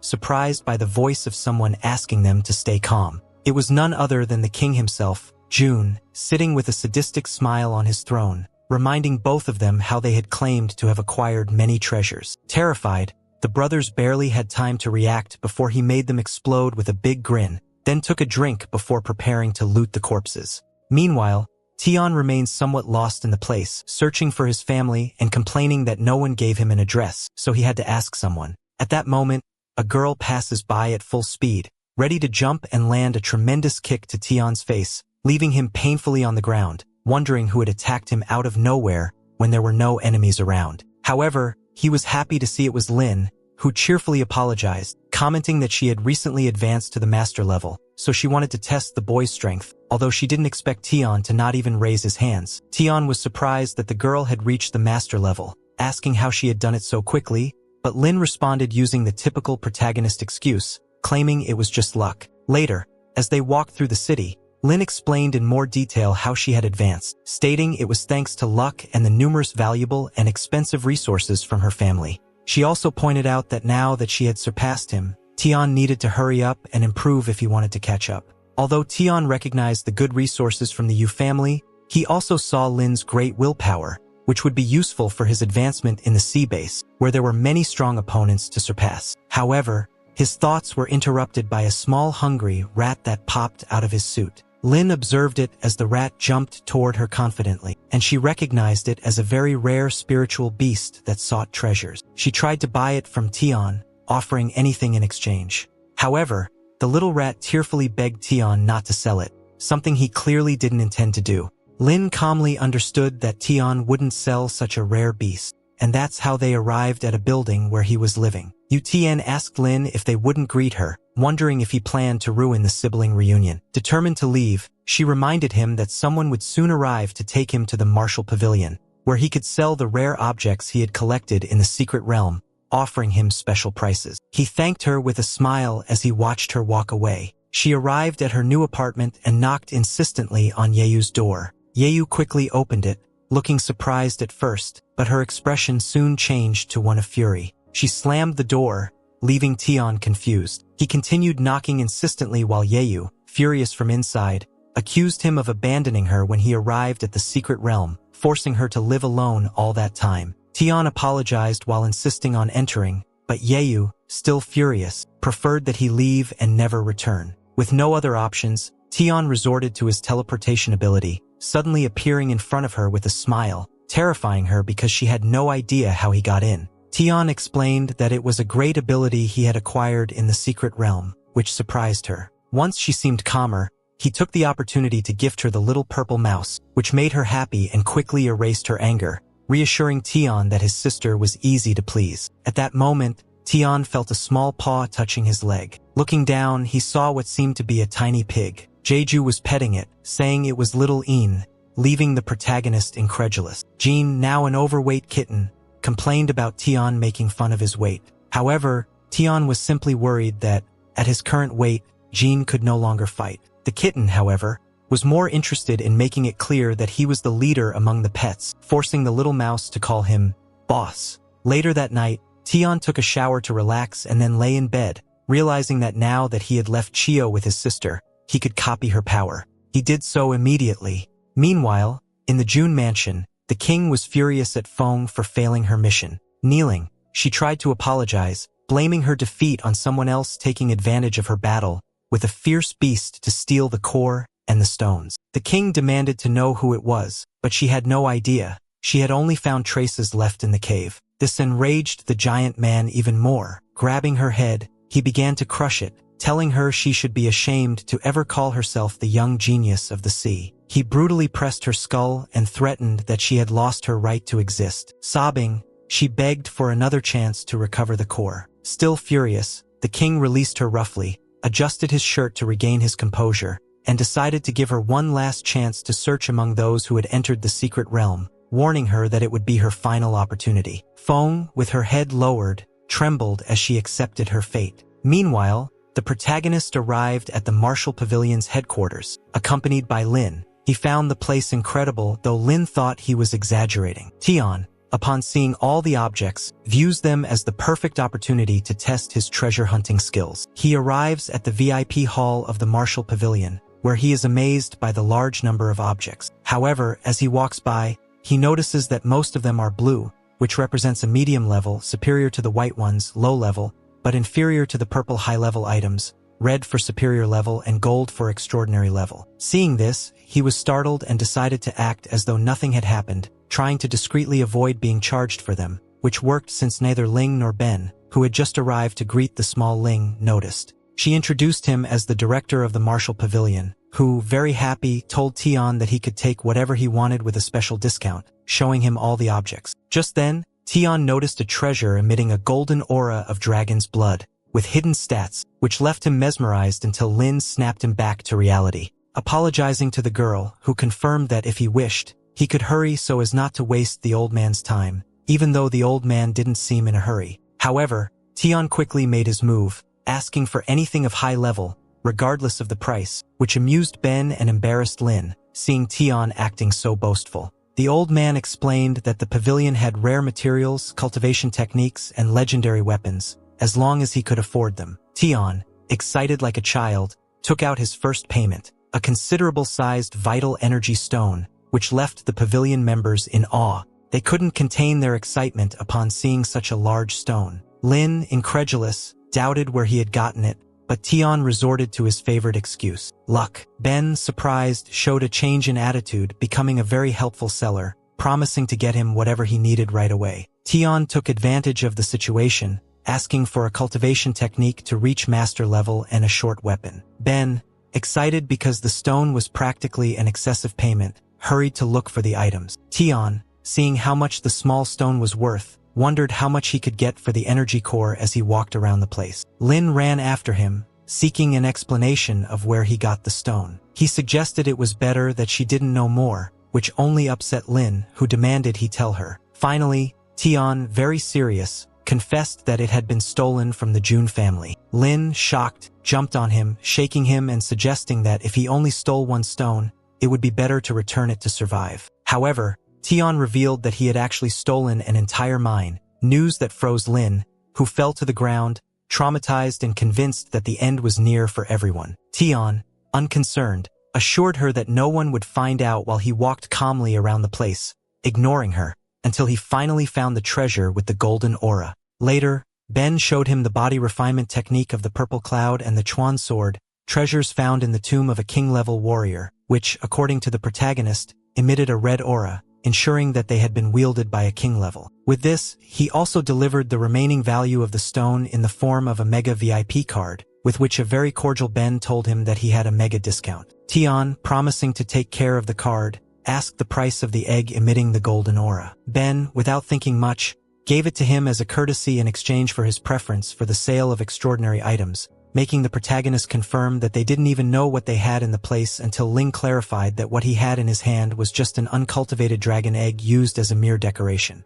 They had tried to cultivate it for a long time, thinking they were simply scammed with a defective item. The protagonist thinks that if his ability marks him as valuable, he can't be defective, so he tries to incubate the egg later while walking through the city. Tian thanks Link for the items and invites her to eat at his house. She, smiling, must reject his invitation due to clan matters. So, the boy simply thanks her for helping him and his sister settle in the city, which she only considers a favor from a friend, giving him a big smile. Tian tells her that if she needs help, she can seek him out without hesitation. They are interrupted by the big guy from the family, who is upset to see Tian alive. Underestimating himself, Credo Ling tried to get the big guy to be more cordial with his guest, but he sarcastically stated that he was just joking with Lin as if she were his mother. Lin scolded him and ordered him to go back home. However, the stubborn giant ignored Lin and, with a defiant attitude, tried to greet Tian with a direct punch. The protagonist reacted without moving, activating his defensive ability, stopping the punch cold. Then, with a furious look, he threatened the giant, releasing a huge red aura that engulfed the area, causing the giant to tremble. She intervened between them, asking Tian to stop the fight. He agreed and stepped back. Lin then scolded her relative, who fell to his knees, terrified. To the girl's surprise, the giant showed an intense fearful expression, wondering how many beasts Tian must have eliminated to accumulate such a large amount of evil energy in his body. Later, the protagonist arrived at his house, happy to try his sister's cooking again. She was smiling while cooking for him as he relaxed on the couch, watching his pets sleep peacefully. He decided to do something productive, examining the dragon egg, which he observed, thinking he had no way of incubating it. He decided to leave it for the moment. However, noticing the scales, something left him in disbelief. The egg that had been inactive for so long began to throb in his hand. This caused the little Een to jump up, startled and bristling, running at full speed, confusing Tian, who watched, worried, thinking it was scared. He asked why it had a dragon egg, and Tian replied that he got it in the pavilion as a failed item. Chio was also alert and worried, further confusing the protagonist about why they were so disturbed until the little mouse explained that dragons impose their power over all beasts, regardless of their level, being capable of surpassing even the king level. This amazed Tian, thinking that something like this existed, though he didn't know what the name of that level was, leaving him even more confused as he heard the egg stop throbbing. He was puzzled that after years of inactivity, it had shown signs of life. Chio explained that the most likely reason was that the energy core had caused the egg to react, explaining that it had absorbed energy from the core while being stored. Tian, excited, admired the mouse's intelligence, who congratulated him, making him feel proud while Een growled, annoyed at the disruption to her peaceful sleep. Tian, curious, stayed with the mouse, asking what else he could do to use the dragon. The mouse advised him to leave the egg next to the core until it absorbed more energy to move on to the next step, promising that if he did, he would have a spiritual pet that could surpass the king level. But Tian, excited, was interrupted by his sister, who announced that dinner was ready. That night, Tian tried to learn the refined body technique of Sun, which required extraordinary cultivation talent and a perfect body base. It seemed so demanding compared to the method used by Link or the group's master. The method included 5 styles: blood purification technique, flesh forging technique, bone refining technique, skin casting technique, and energy renewal technique. This method refined the internal organs to the extreme to break limits and create a formidable body. It also required natural treasures to replenish energy. After reading the instructions, Tian thought the technique was so complicated that it was probably sold to him because no one else wanted it. Feeling a little scammed, he realized that both the extraordinary talent and the natural treasures required were not easy to obtain. He reviewed the scroll from beginning to end until he noticed a small hidden mark. He tried to observe it using his spatial perception ability,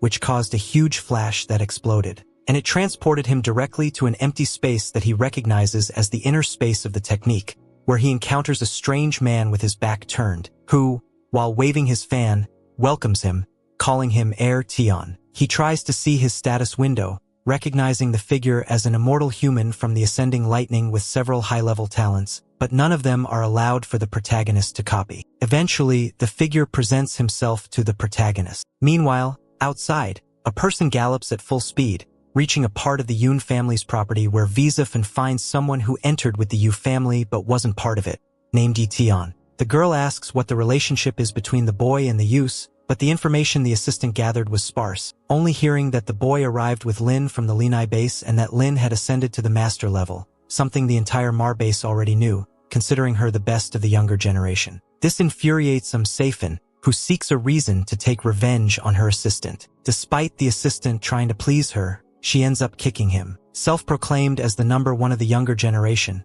the boy tries to apologize obediently to the girl, who orders him to stop investigating, as she will look for Tian herself, affirming that if he stole the core, no one will be able to protect him. While Tian continues talking to the immortal clarifies that he is in an illusion formed by his inscription talent, assuring him that he arrived there solely because of his potential and talent. The protagonist, surprised, thought that the man in front of him could reach the level of a king or higher. The immortal, however, considered he had wasted too much time and, with a simple glance, created immense pressure that sent Tian to the ground, immobilizing him in terror. Tian felt that the immortal's power seemed to surpass even the Yoon king's. The immortal levitated him toward him to check if he was worthy of inheriting his power, examining Tian's potential and discovering his large number of talents, which left him astonished. Tian simply smiled and, struggling to get up, worried about being discovered, until the immortal clarified that it was truly peculiar to see someone with so many talents,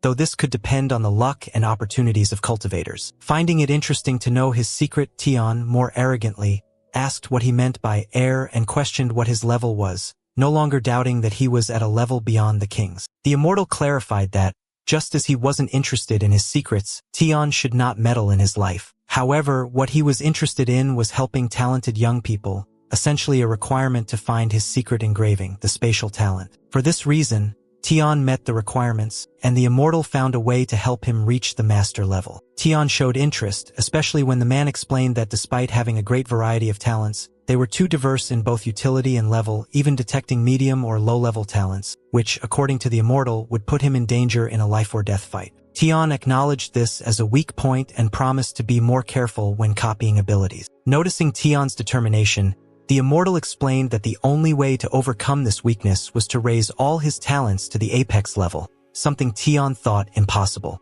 However, the man clarified that these talents would grow if he accumulated enough combat experience. Determined to help him this time, the immortal led him to a spatial inverse flow room, explaining that in this place, 1 hour in the real world equaled an entire month in the inner space. However, it had a drawback. It could only be used once, and if Tian decided to leave, he could not return. At this, the immortal asked for his decision. Tian, recalling the danger his sister and the Yoon family were in after discovering that he had stolen the core and angry at being considered useless in the master rank, decided to stay to improve his talents. His enthusiasm pleased the immortal, who vanished, but not before telling him that perhaps once he reached the king level, he would grant him the honor of seeing his true form. Instead, the immortal left behind an appropriate opponent, a huge, powerful creature, giving Tian the freedom to face it. Tian was terrified when he saw the Grand Master rank monster in front of him. Using his speed, he tried to attack the creature directly, but the monster intercepted him and threw him into the air, severely injuring him. Tian got up, recognizing his adversary's strength, recalling that when he entered this world, it was around noon, and he calculated he had half a year in this space to achieve his goal before his sister found him. Determined, he unsheathed his weapon and prepared to attack again. As the dawn appeared on the horizon of the city, a rooster crowed, announcing the start of the day, and there was a lot of movement in the city, some merchants shouting their offers and others carrying their catch. At the Ye family's house, you slept peacefully, thinking about her brother, while her pets were comfortably sleeping. Meanwhile, Tian was still in a vegetative state, holding the Zune scroll, while in the other world, months had passed, and his battle continued with another monster that seemed to have entered a state of fury, trying to subdue it with his strength. His weapon managed to destroy the monster and defeat it, exhausted but victorious. He collapsed to the ground with a new appearance and a sense of renewed power. When he checked his status window, he saw that all his skills had reached the apex level. However, the creature was still alive and destroyed the ceiling, dropping multiple rocks on him, which Tian calmly saw coming, pulling out his dagger. And using his supreme sword technique, he controlled the weapon's distance to destroy the rocks, finishing them off before returning it to his hand, allowing him to teleport onto the monster. From there, he activated his assassination technique, Supreme Shadow, finally destroying the creature and marking his victory with a smile, just in time to wake up. Confused in the middle of his room, he realized he had returned to the real world. At that moment, his sister entered his room to wake him up and invite him to eat together. However, seeing her, he couldn't resist and ran to hug her, confusing her as if he'd had a nightmare.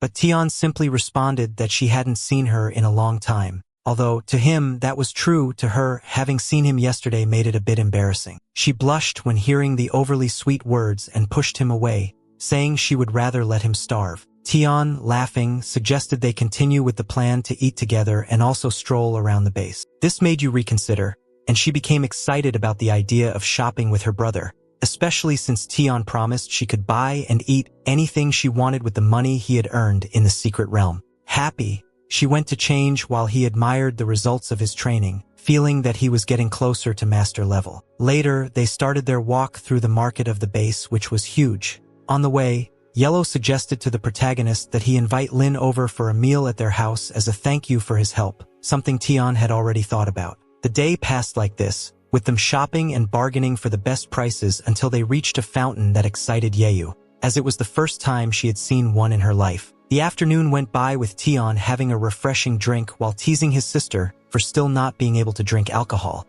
though she was more concerned about the possibility of having to carry him home drunk. After joking, he admitted that it had been a very relaxing day, agreeing with his brother that they had both enjoyed a happy day. However, unbeknownst to them, at home, Feng Yung was upset for not having found Tian. Later, Yeyu walked through the desolate streets, upset at how careless her brother was in leaving her alone when he went to buy things far from the city, ignoring her complaints. Still, she was protected by Jean, remembering how Tian had left her behind to go shopping. While walking, she decided to hurry and complain to him later. As she passed by a person with a demon mask, he noticed her presence and informed his leader, Fan, of the girl's appearance. At first, he mistook her for the Yu family's master but then realized, thanks to the sadistic girl, they were just extremely similar. Yeyu continued walking, unaware that she was being watched, until a little purple mouse came out of her pocket, startling her and attracting the attention of the sadistic figure following her. Meanwhile, at the martial pavilion, Tian bought a purification stone for a warrior level, which Sia ended up giving to him as a distinguished customer. She improved the situation by giving him a technique book after learning it was for Yeyu. This was meant to increase her strength, so she sent an employee to fetch the book. But at that moment, Chio contacted Tian, informing him that Yeyu was in danger due to the appearance of members of the Jun clan. This was enough for the protagonist to drop everything, telling Sia that his sister was in danger and that he needed to run to rescue her using teleportation, leaving the girl stunned just as the employee returned with the book, only to find the shop empty. She was then ordered to go to Link to inform him that Yeyu was in danger, leaving her worried. And over the buildings, he roamed the place, bothered by the idea that the Yun clans had done such a thing to his sister, promising that if they touched a single hair of hers, he would eliminate the entire clan, even if it cost him his life. Meanwhile, I, surprised, saw how the little Jean transformed into a combat panther to protect her from the arrival of the psychopath and her assistant.